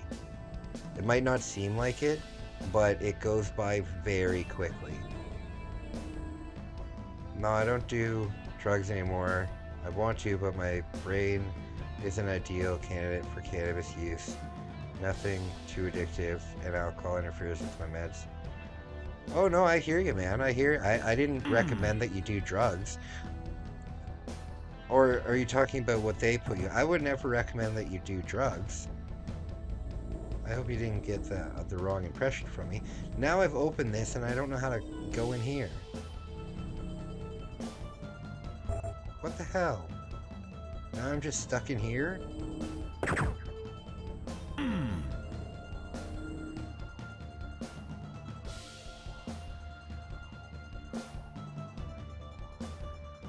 Where do I...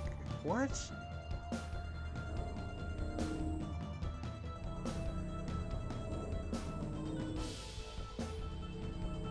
No, I don't need rehab.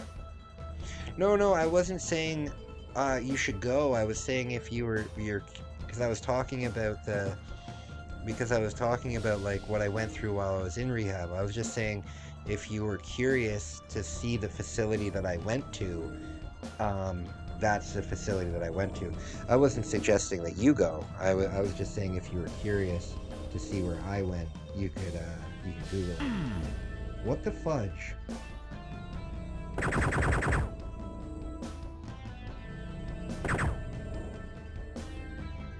So it's obviously saying go in here.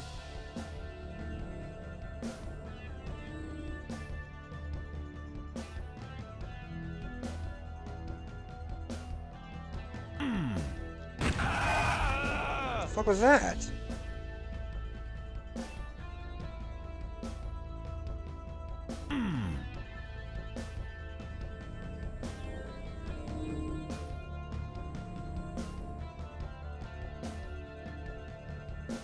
Whoa, here we go.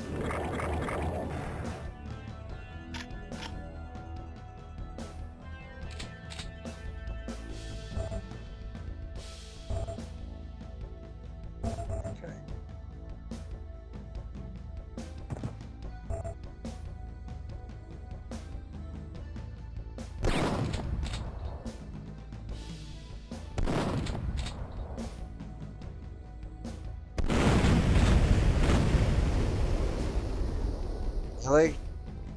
I like drugs because they make shit less boring, not even just getting high, learning about strains, brews, how drugs work, paraphernalia.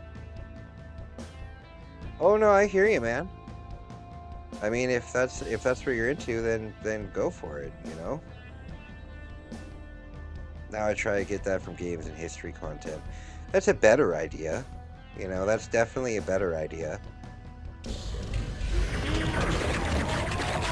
Look at this. I have 11 health. I have...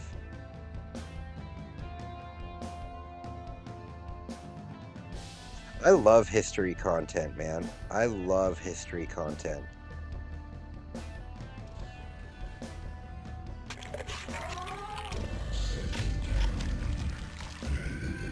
Do you like cryptids and horror stuff?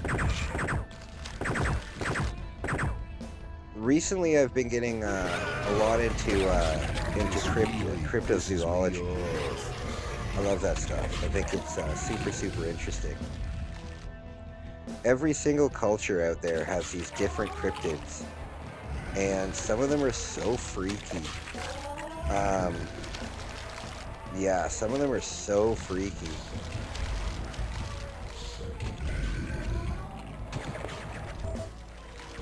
It doesn't matter. 4 health. Oh, there we go. Okay. I'm gonna have to be very careful here.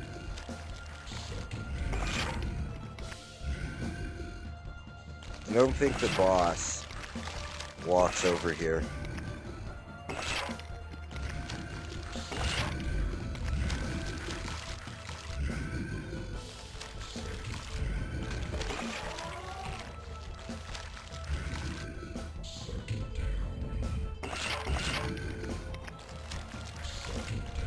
How many of these stupid slimes are there?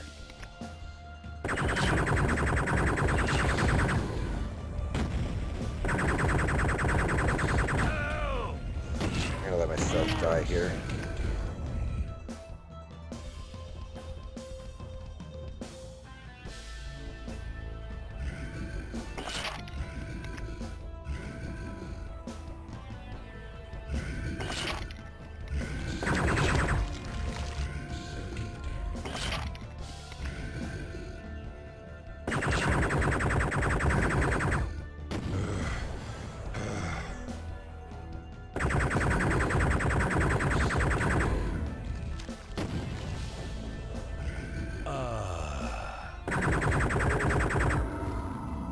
I don't believe in a single cryptid or aliens, yet I love both. No, I don't believe in cryptids either, like as real things. But they're very interesting, you know? I also believe in it. I believe in aliens, but I don't believe they've been here. I think that the universe is way too big for there not to be, like, just statistically, you know, there's billions of different galaxies, and you're telling me not a single one of them has life, you know? I think mathematically it's silly not to believe in aliens, but I agree with you. I don't believe that aliens have been to Earth. As much as people love to believe that the government is, like, hiding aliens, I don't believe in that stuff.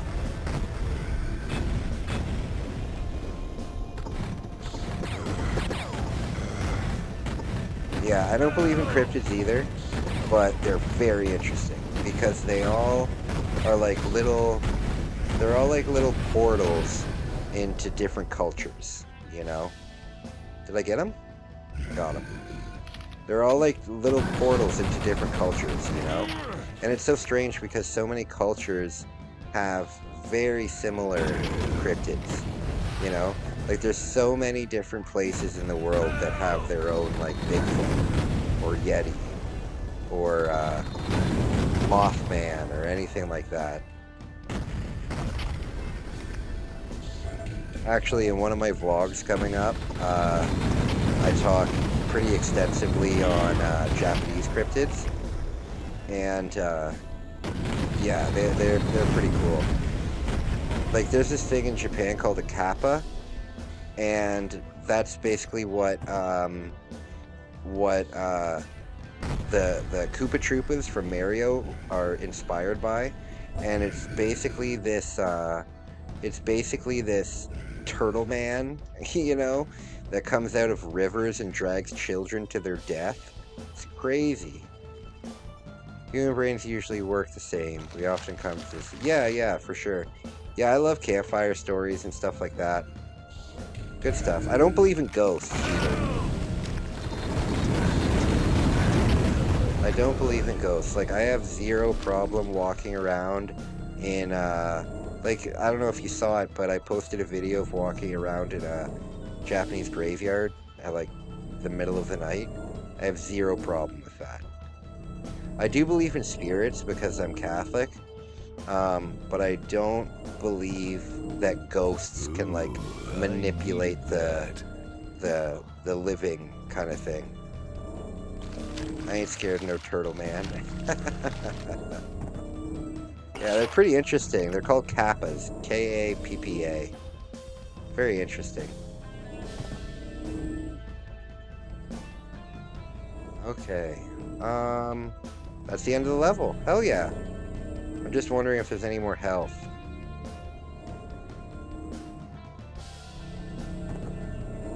All right, there we go.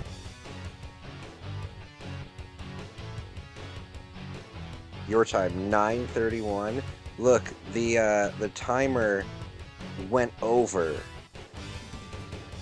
I don't believe other people's stories, but I've had a crazy paranormal experience.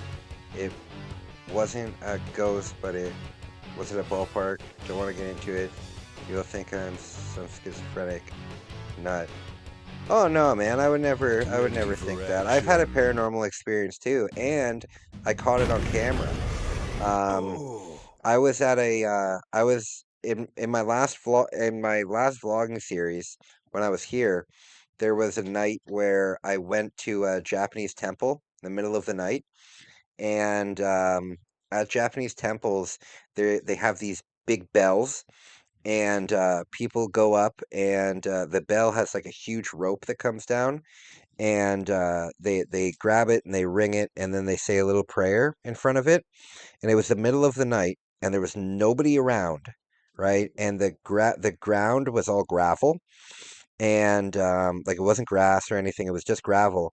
And it was the middle of the night, and I went up to that bell and I rang it, and then right like maybe 10 seconds after the sound of the bell stopped, I heard a footstep in the gravel right behind me, and I thought that somebody was like there, and I turned around and nobody was there, and there was a foot impression in the gravel right behind me, and I caught it on camera. I caught if you watch that video, um, you can hear the footstep, and you can see that I'm clearly not walking, and you can hear the footstep behind me, and I turn the camera around and there's nobody there, and I think that was the only paranormal experience that I've ever had. So I wouldn't think you're crazy. I'm just gonna take a quick 2 minute break. I'm gonna be right back. I just need to grab a drink of water and use the washroom. So give me 1 second and I will be right back.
All right, I am back. All right, let me read this. Let me read this. Um, okay. Nobody's gonna think you're crazy, dude. Oh wow, awesome. Um, okay, I'll say it. Basically, when I was 12, I heard a weird whispering sound from my computer speaker, and I put my ear up to it, and I heard a deep voice. I know it's cliche. Say, I don't need God. I immediately freaked out, never used the PC again. Honest to God, and wasn't from the PC, but it came through the speaker somehow. Trust me, in a I'm a nerd, no virus or anything, and the volume of the whisper was independent of the PC audio, and I'm not religious nut job either, so I don't think that. So maybe a demon or something. I don't even really believe in those, but that's my experience, and it makes me wonder sometimes, though I'm not scared of paranormal shit anymore. Hey, that's strange, but it's not like out of the realm Looks like of San Francisco is believability, a man. sanctuary for It's illegal not out of the realm. I don't aliens. think that you're crazy for that. I don't think anybody really would. Oh, this is a huge underground area. Um, yeah, I mean that's a crazy story. Who knows, right? Who knows? I I'm Catholic, right? So I don't believe in ghosts, but I definitely believe in demons. I definitely believe in like possession and stuff like that. And I believe in the devil, and I think that um, yeah, I mean, people think I'm crazy too, just for believing in God. So I wouldn't worry about it too much. But that is a crazy story. That is a crazy story, man.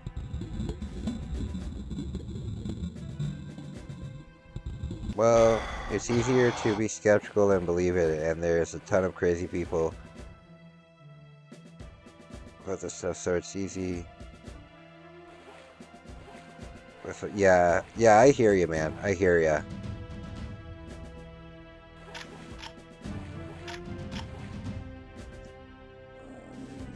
Um, yeah, I mean, I've had crazy spiritual experiences too. Um, for example, as I said, I'm Catholic. However, when I was in high school, I kind of moved away from it, and I moved away from it for a very long time until until I went to Germany. And the town that my family's German, right? And the town that my family lives in Germany is named Oberau. And in Oberau, it's right in the mountains, and it's actually completely surrounded by mountains. And there is a huge like Mother Mary. There's a huge shrine carved into the side of the mountain with a huge statue there. Uh, like I'm talking like a 15-foot statue. It's huge, and it's all carved into the rock in the side of the mountain. Now, this shrine does not have a roof or anything. It's literally just a carving in the side of the mountain. And one time when I was in Germany, uh, I was having a hard This time. I had brought sucks. my ex-girlfriend there, and we were arguing. And I said, "Listen, I just need to go out for a walk." And I went out for a walk, and while I was on my walk, I passed this Mary statue. And I was going through a rough time in my life, and I said to myself, "You know what? Um, I'm gonna pray for the first time in many Holy years." shit. You know, and so I sat there and I prayed, and what happened was it started raining, and I didn't care. I didn't care that it was raining. I sat there and I prayed for about an hour, and I was completely in the rain, right? And I was completely in the rain. And after I was finished praying, I didn't really think much of it, and like I thought that maybe like it didn't work and it was pointless for me to do that. I'm gonna put the And I smack went back dab to my on your girlfriend ass. at my house in Germany, and I told her about it. And she said, where have you been? And I said I was at the Mary statue, Ooh, I and needed I was actually that. praying. And she said, that's impossible. Where were you Your really? face, And I your said, no, ass. I'm telling you What's the the truth. difference? I was at the Mary statue and I was praying. She said, it's pouring rain outside and your sweater isn't wet and your pants aren't wet and you're not wet at all. So I know that you weren't at the statue, because if you were at the statue, um, you would be wet. And then I had this sudden realization that um, that something was looking over me and keeping me dry. And ever since that day, I've been a devout Catholic. And the moment that I got home from that trip, I started going to church every week. And yeah, so that's a very strange experience. Um, and I know that it happened, and it's literally the reason why I came back to my religion, you know? And a lot of people would think that that's absolutely crazy. There's no way that you can sit Hail out to in the the rain king, for an baby. hour and not be wet. Yet I wasn't wet at all. So I've had that was a very spiritual experience for me, and it's literally the reason why I'm a Catholic now.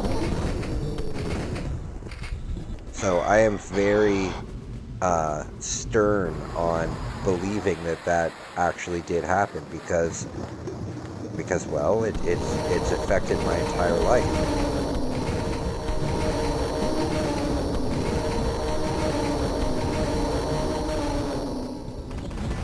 Yeah, like I said before, it's easy to be skeptical and believe it, and I don't believe it. Not calling you a liar. Funny, even though I had a crazy experience, I'm still skeptic. Yeah, no, I hear you. I hear you.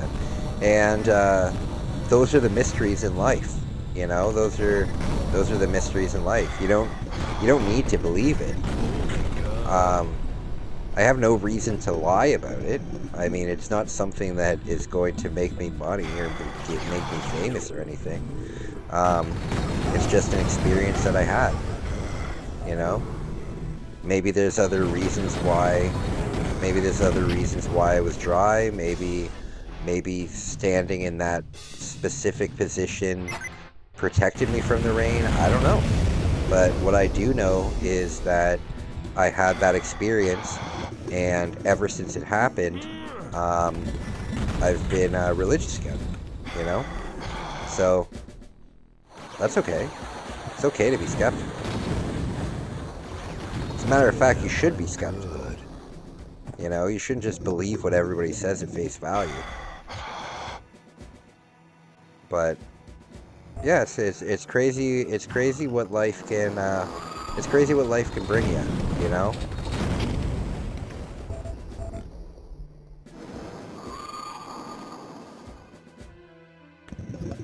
Damn it. Do I have to go into all of these submarines?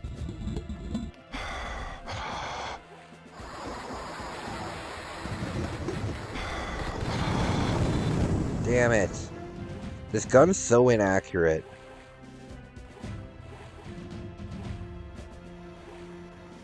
Look at this idiot.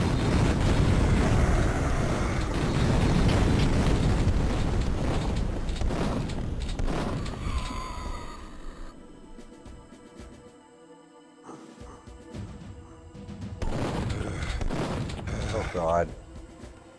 I gotta let them kill me here. This has been a really good live stream. I had a Damn it. great conversation at the start, even though I was just talking to myself. I told some awesome stories, and now we can talk about paranormal stuff. That's cool.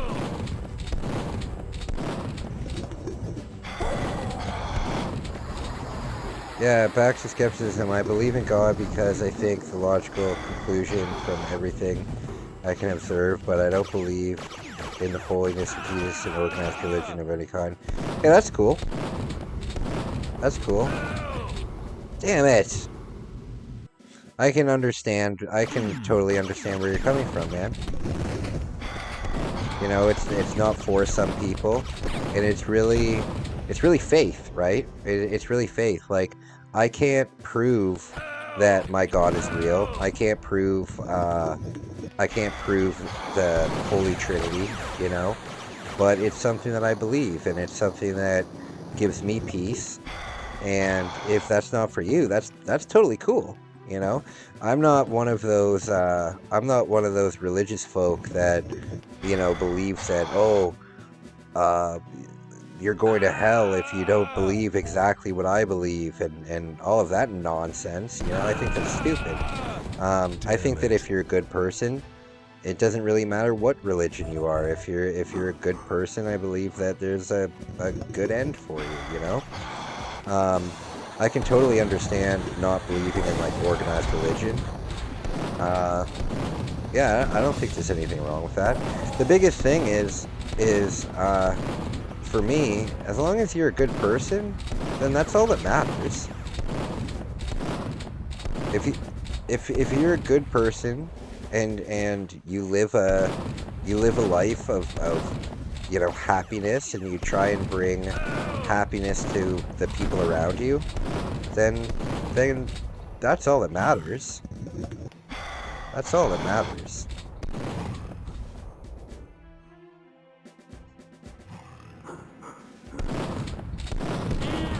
Damn it.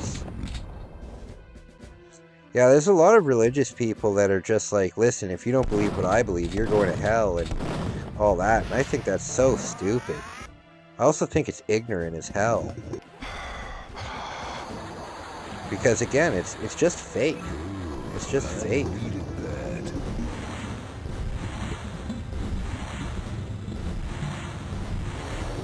Damn it.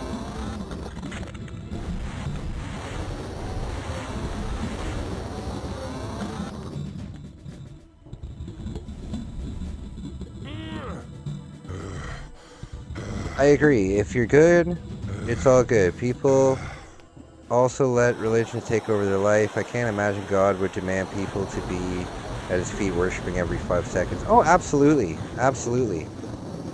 Absolutely not. He probably just wants people to be good. Yeah, I mean, what I believe is that we're all created in the image of God, right? And God stands for everything good in this world.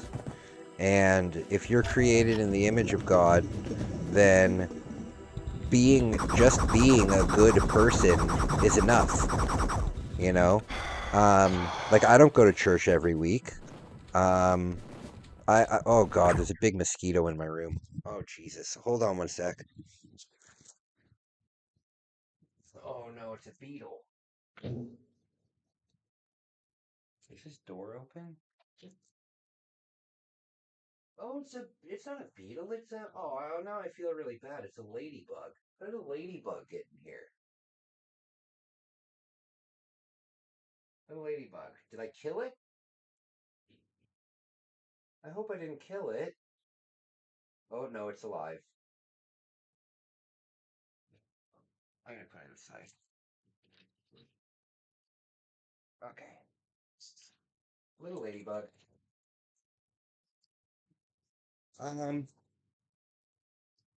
yeah, so I just believe in I just believe you gotta be a good person, right? What religion does Megumi subscribe to, if you don't mind me asking? Just curious if it's like Shinto. Shinto. Shinto. Oh, the ladybug's back! I thought I threw it out the window. Maybe it's a sign. Maybe it's a sign that. Where did it go? Where did it go? Well, there's a ladybug in here somewhere.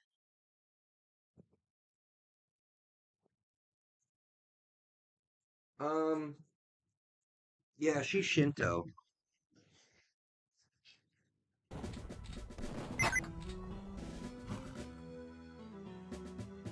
Okay. Oh, I don't want to go all the way back.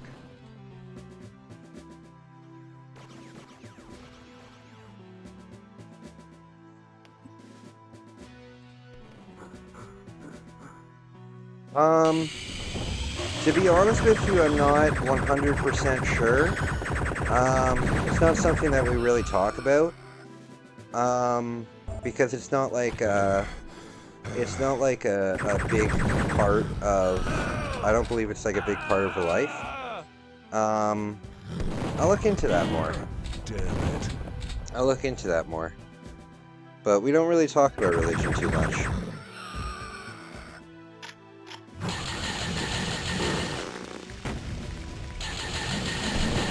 I think it's more like Buddhism, you know, where,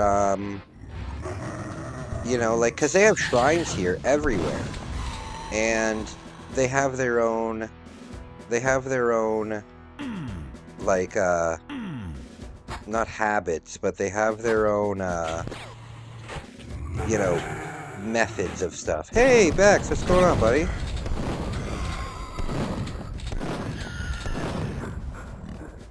Who wants some? Oh shit, hold on one sec. I think my girlfriend's doing fish.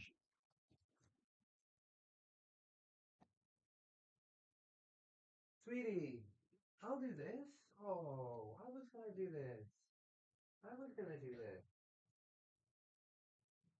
I know, but I want everything to be special for you. I wanted you to just be able to relax. I was gonna do that. Candy. Okay. Oh, I feel bad.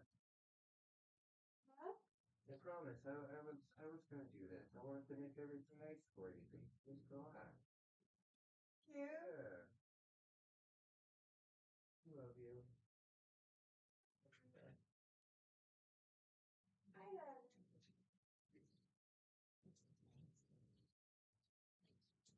Sorry, guys.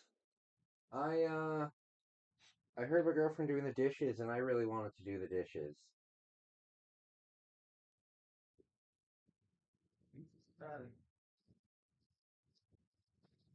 Oh, that's not wonderful. Bex, I'm doing well. I'm doing well. I'm up all night tonight because me and Megumi are going to Kyoto today, and our bus. We have to leave here at like 6 a.m. So I decided just to stay up for the night. The bus ride's like 8 hours long, so I'm just gonna sleep on the bus. Oh, Buddhism comes from Hinduism, I think. I'm gonna have to look it up. What I'll do, maybe, I have YouTube Premium, so there we go. I have YouTube Premium, so what I'll probably do is I'll download like a video about Shintoism and just watch it on my way to Kyoto. But it's really not something that comes up. Because me, like, even with my religion, like, I don't really talk about it that much. Like, I don't, I'm not like, educate her on her own religion. No, I wouldn't do that. I think religion is kind of like politics in the sense of, like, you can have your own beliefs, but kind of keep them to yourself. You know, nobody's asking. If people ask me about my religion, or if they say, "Hey, do you wanna talk about God?" I'm always down for that, but it's not something that I ever bring up. You know.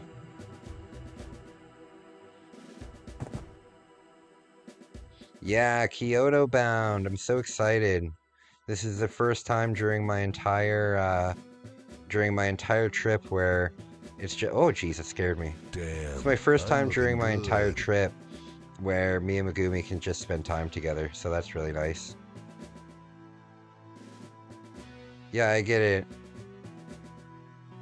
I can be right, other people can be wrong. I can be right. Other people can be wrong. I don't mean it like that. I don't mean like I'm right and everybody else is wrong. I don't think that at all. I just think that there's certain things that, like, nobody asked. You know what I mean? Like people that just spread their nonsense or their I just keep it to myself, you know? I really don't think people that's the joke. Oh, I gotcha. Um yeah, I just think that like whatever you believe, cool. As long as what you believe doesn't hurt people, then cool, you know? Who am I to judge? Who am I to judge? There we go.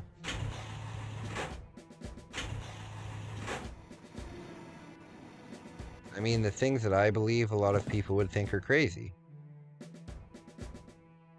I mean, I'm Catholic, so I get a lot of nonsense about like priests and stuff, but I don't let it bother me. Cool. Awesome. Okay, so now we can go back. Now we can go back. Bex, I saw your stream the other day, and I saw that, well, obviously you probably saw the comment that I left on your video. But yeah, that update really fixed everything.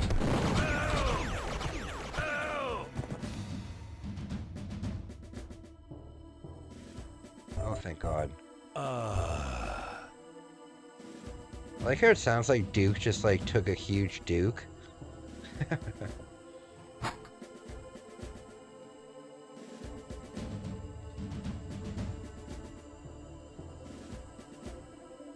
Life is good though. I wish I had a jetpack. How much does a type a oh, there we go. How much does a PS4 cost in Japan? About 180 Canadian dollars. A PS4 is 20,000 yen. So when you convert that into Canadian dollars, it's about 180 bucks. I am getting a PS4, but I'll probably get it in Canada just because the money that I have left for the rest of the trip, I want to spend on my trip to Kyoto. The game has a lot of funny moments I can make in shorts. Yeah, that's awesome. Bex, you'll notice that a lot of your subscribers will come from shorts, so keep it up. Keep it up.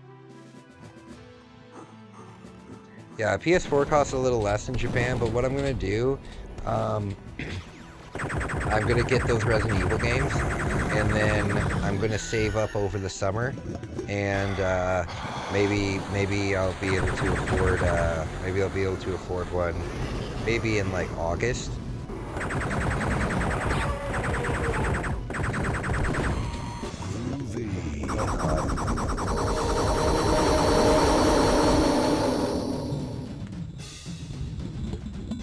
There's gotta be more secrets under here.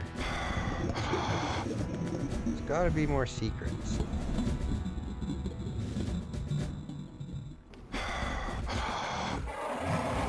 Yeah, Bex, keep it up. I bet you if you post a couple shorts a day, you'll be at 100 subscribers by the time I get home. Also, I don't know if you saw, Bex, but I added you to my friends of the channel portion of my YouTube channel. So if you go down where the playlists are, there's a thing that says friends of the channel, and you're on there.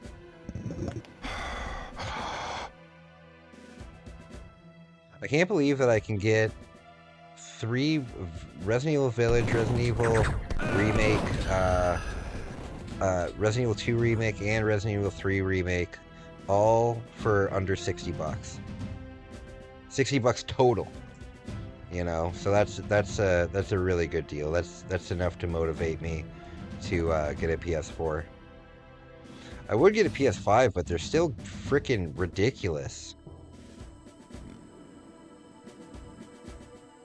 Oh, yeah, no problem, Bex. No problem. Yeah, piece of cake. Hi, sweetie. the hell's shooting at me all the way over here?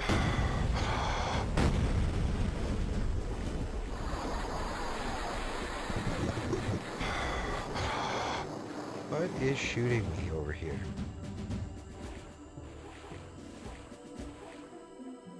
Something's shooting me all the way from over here, and I don't know what it is.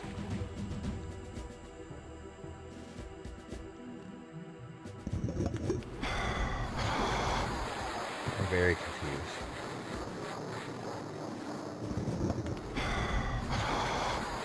I think this might be the last level, which makes me sad, because this has been a really fun series that I've done here.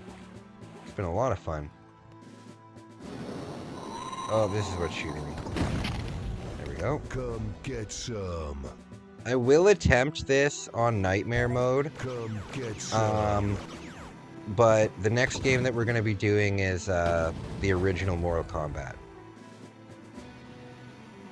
Oh, Bex, I wanted to ask you, do you by any chance... Oh, wait, no, I already figured it out. I'm going to run it on my computer.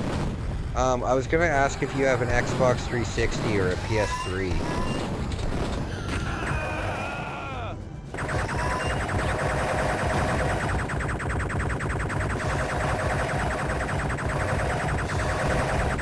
Another game that I would really like to... do you have a PS3? I have an extra one if you want it. I can ship it to Canada.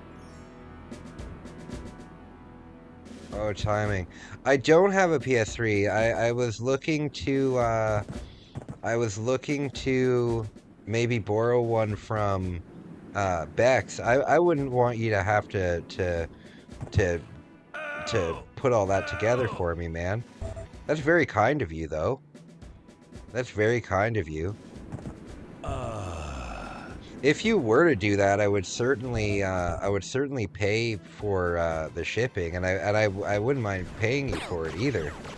That would be really nice.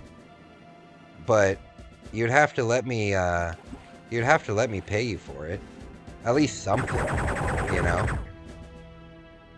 But yeah, there's a couple PS3 games that I would love to stream.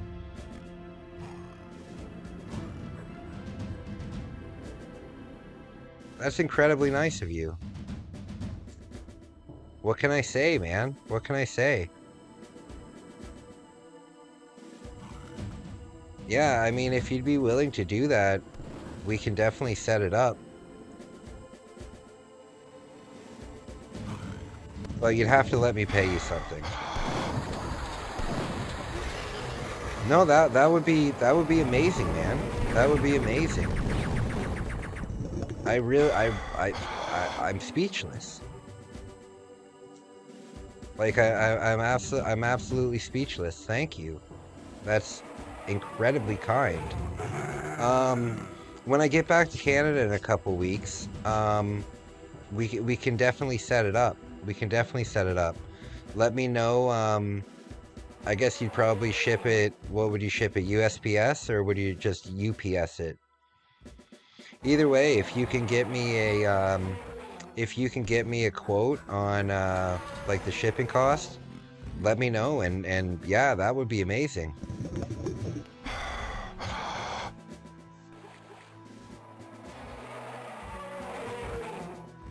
USPS. Okay. Well, yeah. If you could get me like an estimate on the shipping cost, and throw me your PayPal or something, then definitely. That's incredibly cool and incredibly nice of you. I don't even know what to say, other than like thank you. That's so nice.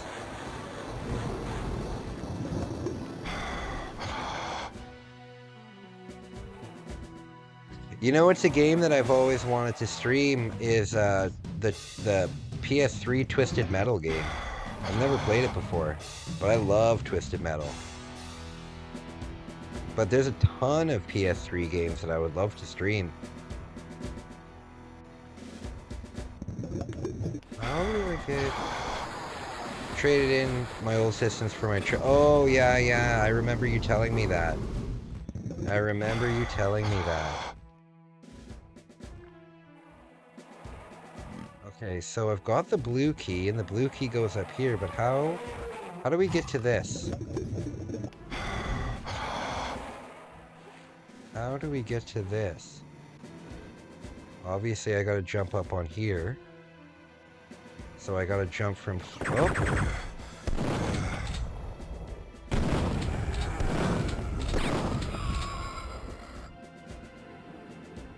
Add me on Discord, username, waffle.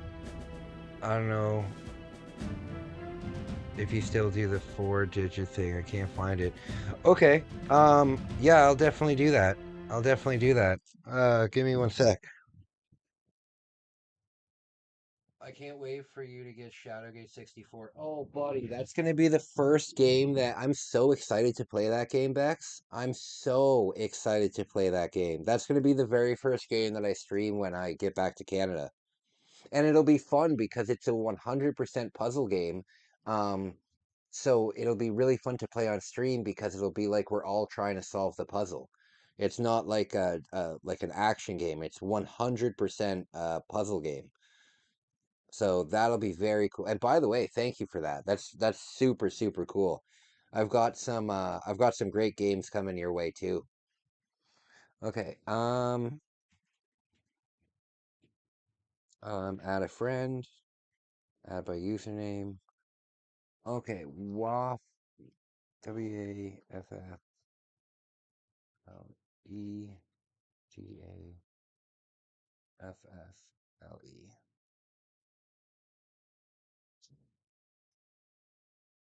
Okay, I sent you a friend request.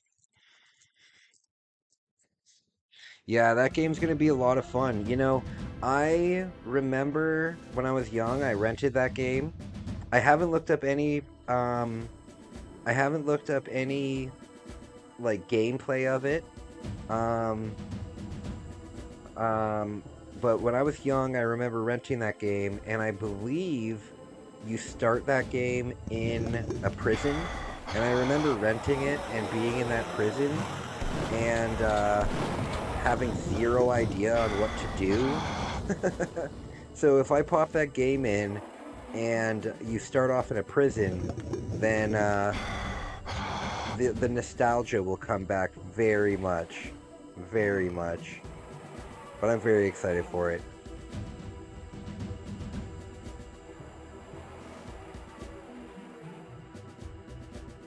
Oh shit, I'm back here.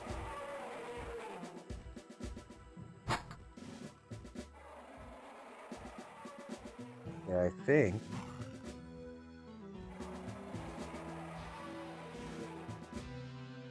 I had such a bizarre dream last night. So when I was young, I was on a TV show here in Canada. It was on YTV. It was YTV was basically like our Nickelodeon, right? And remember how Nickelodeon had all of those they had all those different like contest shows. What were they called? Like game shows and stuff like that. So, when I was young, I was on one of those game shows in Canada. And I had a dream last night. Your life keeps getting more interesting. Oh, yeah, absolutely. I have a very interesting life, man. I like to kind of keep it like, I don't want to say subtle, but I don't want to, like, always talk about, like, all these crazy things because I don't want to come off like, you know, like, oh, I went to the moon and I also went to the bottom of the ocean and all this stuff, but I've had a pretty crazy life. Um, so I was on this TV show. It's called Video and Arcade Top 10, and it was a video game competition show where you would play 3 video games throughout the show, and the first round had like 4 kids in it, and then the second round had 3 kids in it, and then the last round it was me against like the other person, and I actually won the show. I actually won the episode of the show. It's somewhere on YouTube. There's hundreds of the episodes of that show on YouTube. It's called Video and Arcade Top 10. But the thing is, when I was on that TV show, I learned about all of the behind the scenes things, and basically what they do is they film like 15 episodes of it per day. Um, so what they do is they have this big crowd of kids that are watching, the live audience kind of thing. And basically, the games I played were Star Wars Rogue Squadron, um, Star Wars Rogue Squadron, Super Smash Brothers, and Kirby. I believe it was Kirby 64, the Crystal Shards. Um, so basically, when you see the crowd in one of those game shows, all of them are going to be on the show. What they do is they take a group of those people from the crowd, and then they're all of the contestants on the show. And then when that episode is done, they go back into the crowd, and then more people from the crowd. So basically, what I thought would be, an hour long thing or an hour or two long thing, we had to be there at like 6 a.m. and we only left at like 9 p.m. It was like a full day. But because we were there, we got to see like the studio that everything was filmed in and stuff, right? And I had a dream last night that I went back to the studio and I was participating in all of these other game shows that weren't real game shows. They were just things that my brain like conjured up, and they were the most bizarre game shows ever. But then when I woke up, I Google searched the names of these game shows, and I realized that they were not ever real. They were just game shows that my brain made up. But it was a very, very bizarre dream. Very strange. But yeah, I ended up winning that episode, and and it was so funny because it was a Canadian show, so the prizes were such garbage. Like most game shows in America, like you win a car or you win a vacation or something like that. And the way that this game show worked was when you got the winner of the show went to like the prize round, right? And what they had was they had 20. No wonder the kids looked lifeless. Yeah, no shit, because they had been standing there waiting to play a game for days.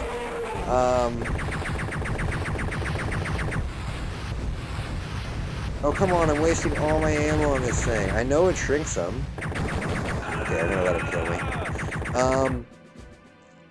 Yeah, so the way that game show worked was when it got to the prize round, they had like 20 prizes on the wall, kind of like an arcade. When you go to an arcade, they have the prizes on the wall. And what they would do, the host would bring you up, and there was a big hat, like a big top hat. And the top hat was full of ping pong balls, and each one of the ping pong balls had a different number on it, and the number corresponded with the prize, right? And they put a red ball in the hat, and you would think that if you pulled the red ball out, you would win all the prizes. But no. If you pulled the red ball out, you got to pick your prize. And I actually did pull the red ball out, and the red ball only got pulled out like maybe once every 30 or 40 episodes. So it was a really big deal to do that. And so I pulled the red ball out, and I guess what I chose for my prize. So we're talking crappy prizes. We're talking like hockey jerseys and hockey sticks, and not even hockey skates, because hockey skates would be way too expensive. We're talking Timex watches. We're talking, what else was there? There was some really lame prizes. The prize that I picked was a life-size grandfather clock puzzle. So it was one of those 3D puzzles, and it looked like It was like the size of a grandfather clock. And I remember picking that prize, and I picked it not because I wanted it, but at the time my grandfather was still alive. Um, at the time my grandfather was still alive, and he loved to make puzzles. So I got that for him, and then he built it, and he kept it in his house, like as a main centerpiece of his house, until he passed away. So it ended up being a pretty cool prize. Every prize is hockey related in Canada. Oh, absolutely. Absolutely. And for some reason, Timex. Timex seemed to sponsor all of those contest shows back in the day. And we're not talking about a nice Timex, even if a nice Timex exists. We're talking about those totally rad 90s Timexes that were like multicolored, and like instead of it being circular, it was like the shape of a jelly bean. Oh man, really, really embarrassing stuff. Um, yeah, if you're interested, just look up Video on Arcade Top 10 on YouTube and go to the end of the episode, and you'll see what kind of prizes we're talking about. They were terrible prizes. This sucks. But at the same time, they were... Oh, and you got a t-shirt, and you got, like, there was a section of the show that, like, did, like, a quick music review. So you would get, like, the CD of the band that they were reviewing, you know? The prizes were incredibly cheap. Not over $100 for any of them.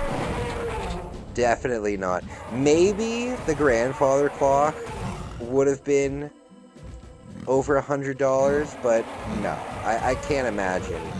The prizes were garbage.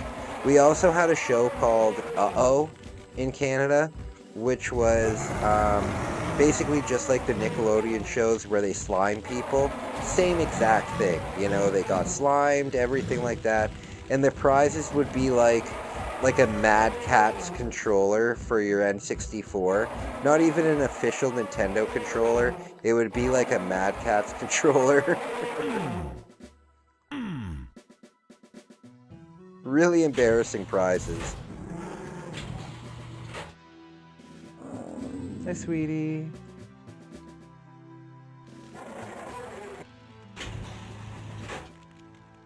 Oh, God.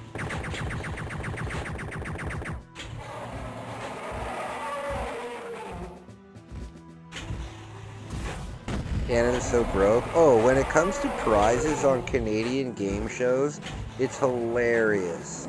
It's hilarious how bad they are.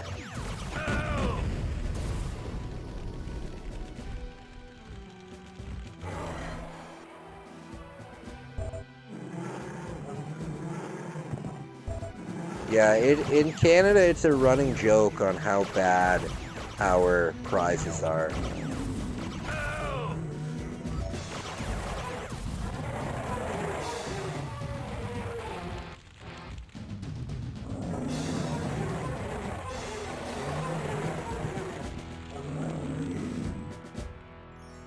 The prizes on these shows are almost insulting.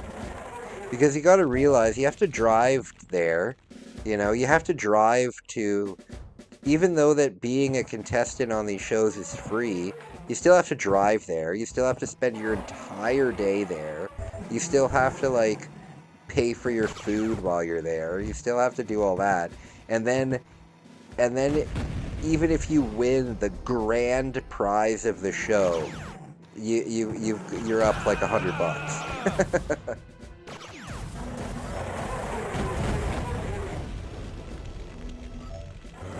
You know what, though? It was a really cool show. It was a really... And there's so many episodes on YouTube. I think there's like 300 or 400 of the episodes on YouTube. And they didn't even get catering. Oh, fuck no. What we got was we got a coupon for Wendy's. Because there was a Wendy's in the same...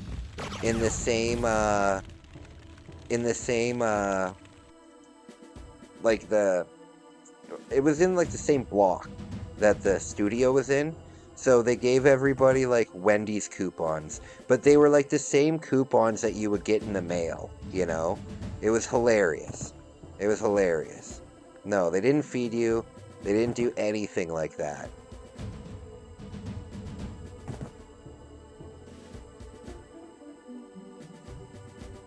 It was hilarious. Very fun experience, though. I mean, how many kids can say that they were on one of those TV on one of those competition shows, you know?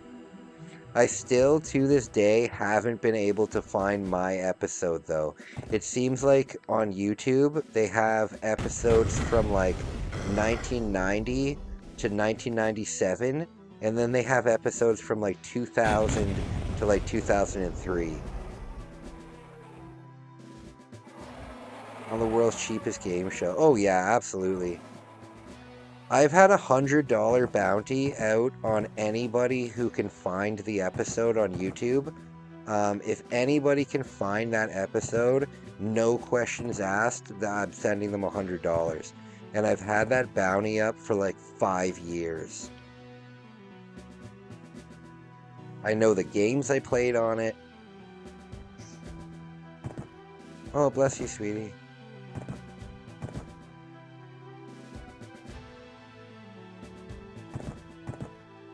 Did I collect the key?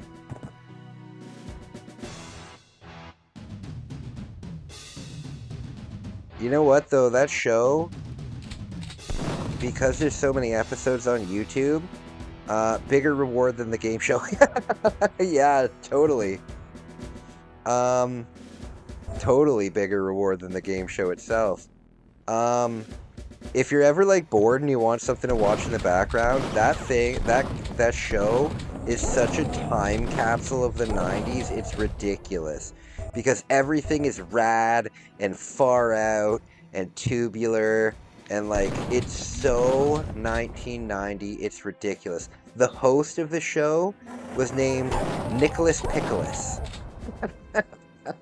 Hey everyone, I'm Nicholas Pickles. It was crazy. It was crazy. Really fun show to watch, though. Because they'll be playing, like, a game, and then there'll be commentary. They'll be like, oh, well, little Johnny is now in first place, but Kai is making a huge comeback. And it's like, you're playing Mario Kart. It's so funny.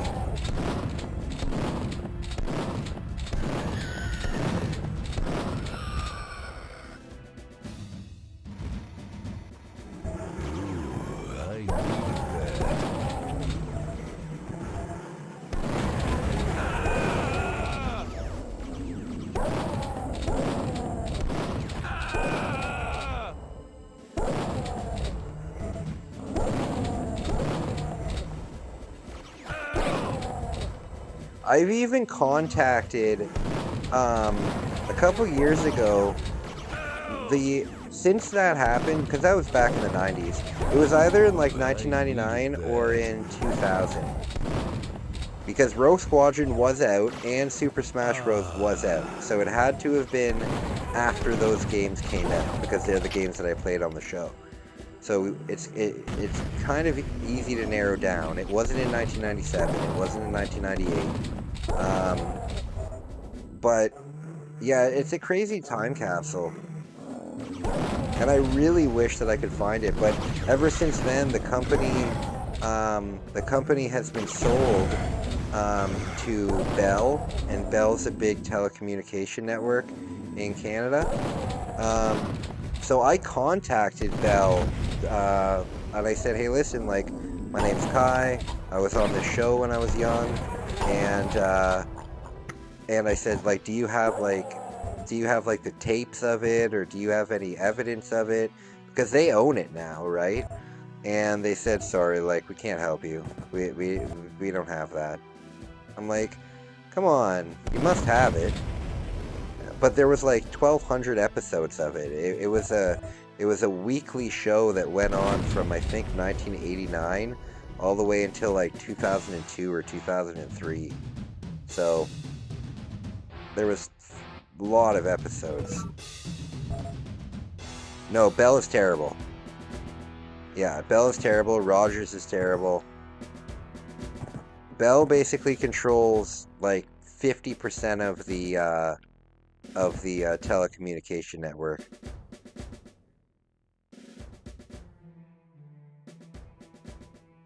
And then like for cell phones and stuff, you get like there's so many smaller carriers, and then you realize that all of the smaller carriers are just owned by Bell or Rogers.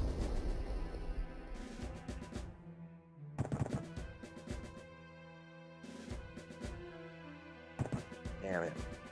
I'm missing something here. Yeah, 100%, just monopolies. Oh.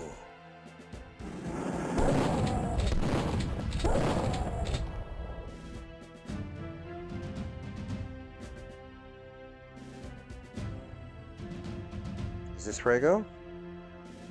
No, that's where I came in. Damn it. That's where I came in. So I must have missed something. I must have missed something.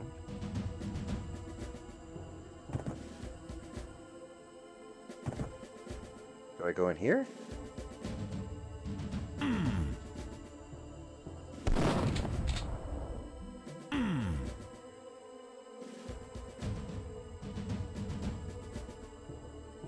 Very confused here.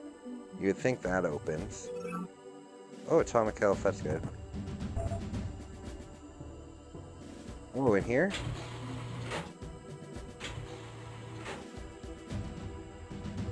Oh god, these are the worst enemies in the whole game.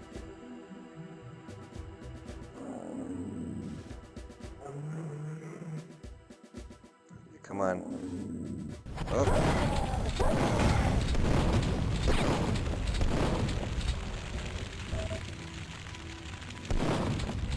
These are the hardest enemies in the whole game. They don't seem to be very hard right now. I'm making an ass of myself by saying that.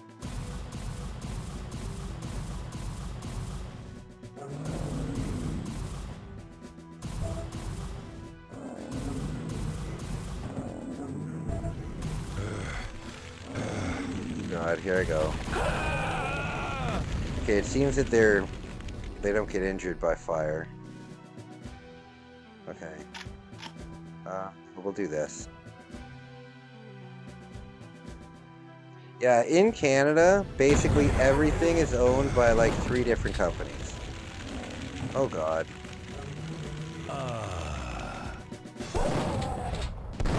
Like right now there's a boycott on a company called Loblaws because they're increasing the prices of our groceries so much, and Loblaws basically owns every independent grocery store in Canada. So I see all over my Facebook posts about boycotting them, and the list of grocery stores that you're supposed to boycott has like 30 stores on it. It's ridiculous. Come get some.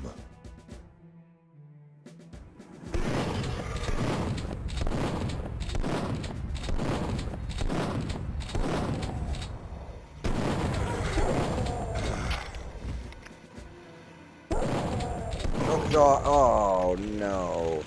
You know what, I'm gonna let it kill me.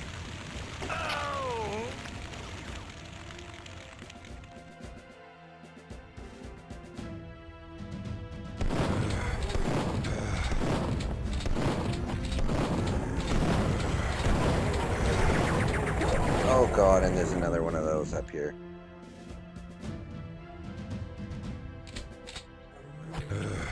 Look at all these bullets.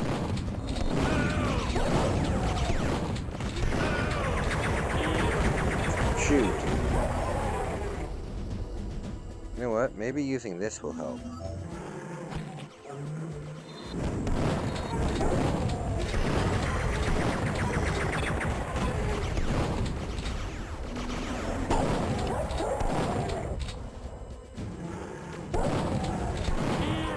Damn it!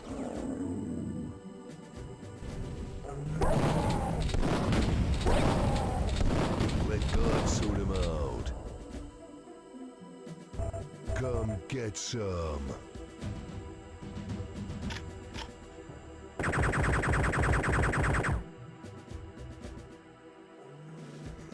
those come to me.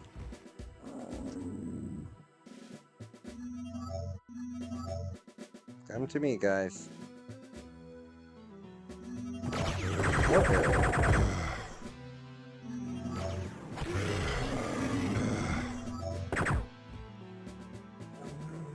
What?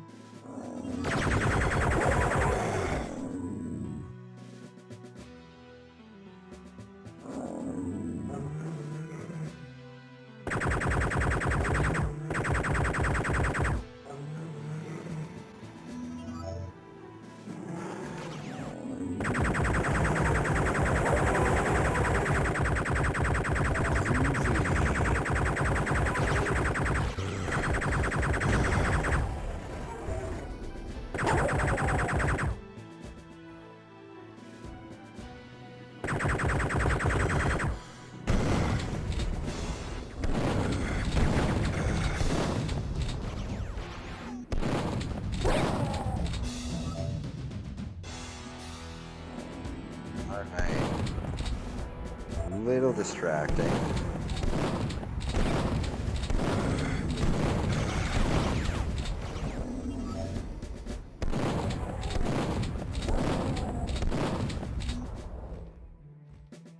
There's gotta be some health. Yep, there's health up here.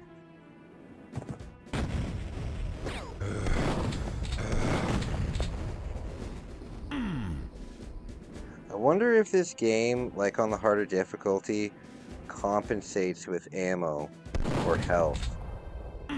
The higher the difficulty. It must, right? Going back here to gather myself. Okay, I have a rocket launcher.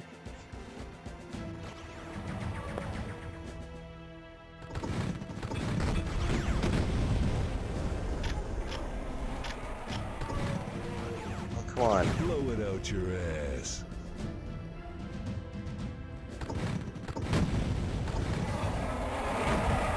Oh god, there's two of them. Put the smack dab on your ass. You know what? I've got full this.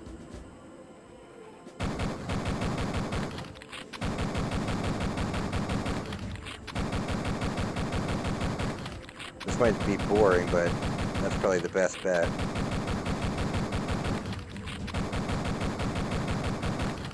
Come on. I think I got him. Nope. There. Nope. Man, they take a lot of damage. Die, you son of a bitch. There. Still one more though.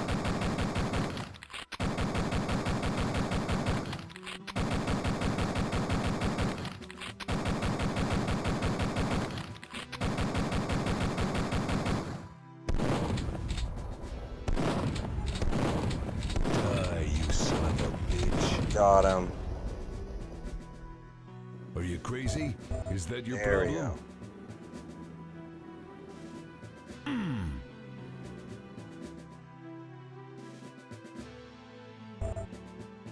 So it would be immediately easy if you had a jetpack. You could just skip all of this. Oh.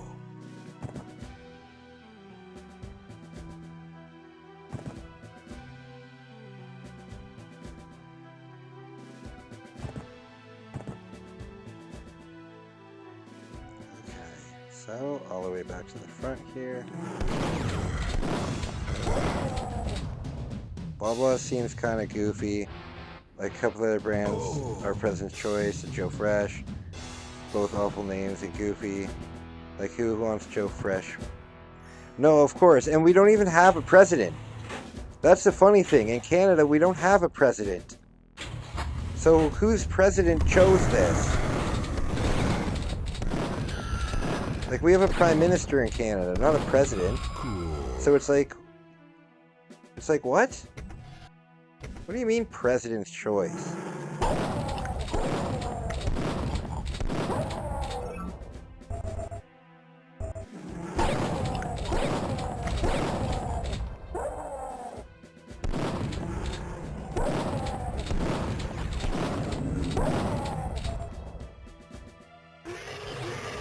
Oh, sweet lord.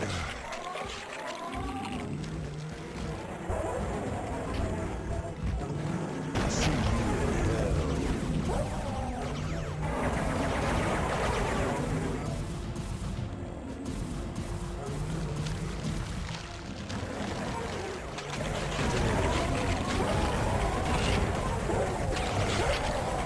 Look at all these enemies. Good lord.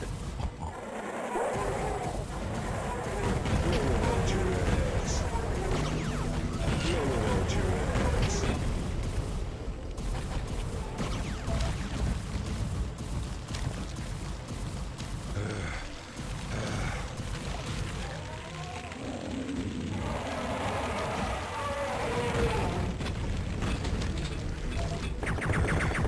Damn it.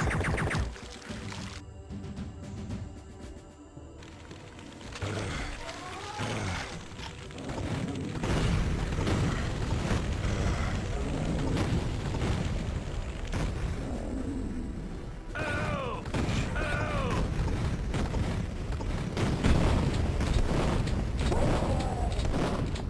There's gotta be some more health. What Gotta a be some health. mess. There we go.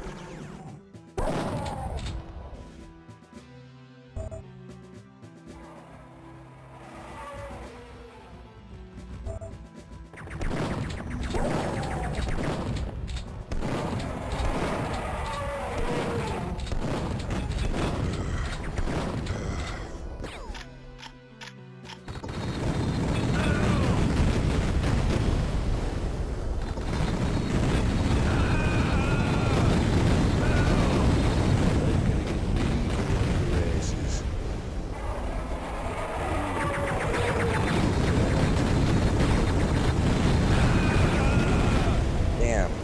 Oh, and I killed him too. I'm gonna get mean for your asses.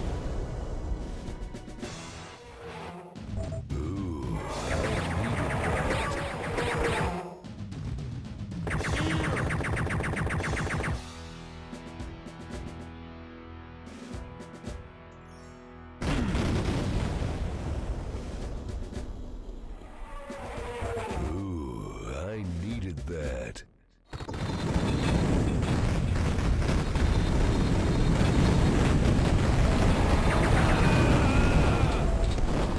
Got him. Hell yeah.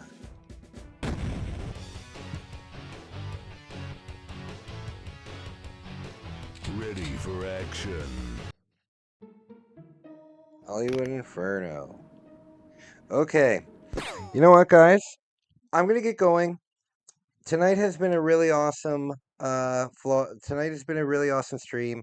I don't want to end the game. This is the very last level of the game. So I want there to be one more Duke Nukem stream. And I just want to hang out with my girlfriend for a little bit.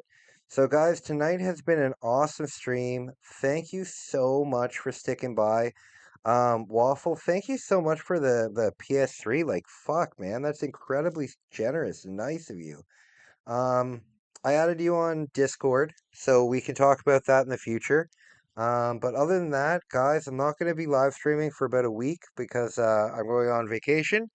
But I hope to see you again when I come back. And keep up with the channel. I'll be posting some really fun stuff on there. And we'll talk to you soon, all right? Guys, thank you so much. That means a lot. Today's live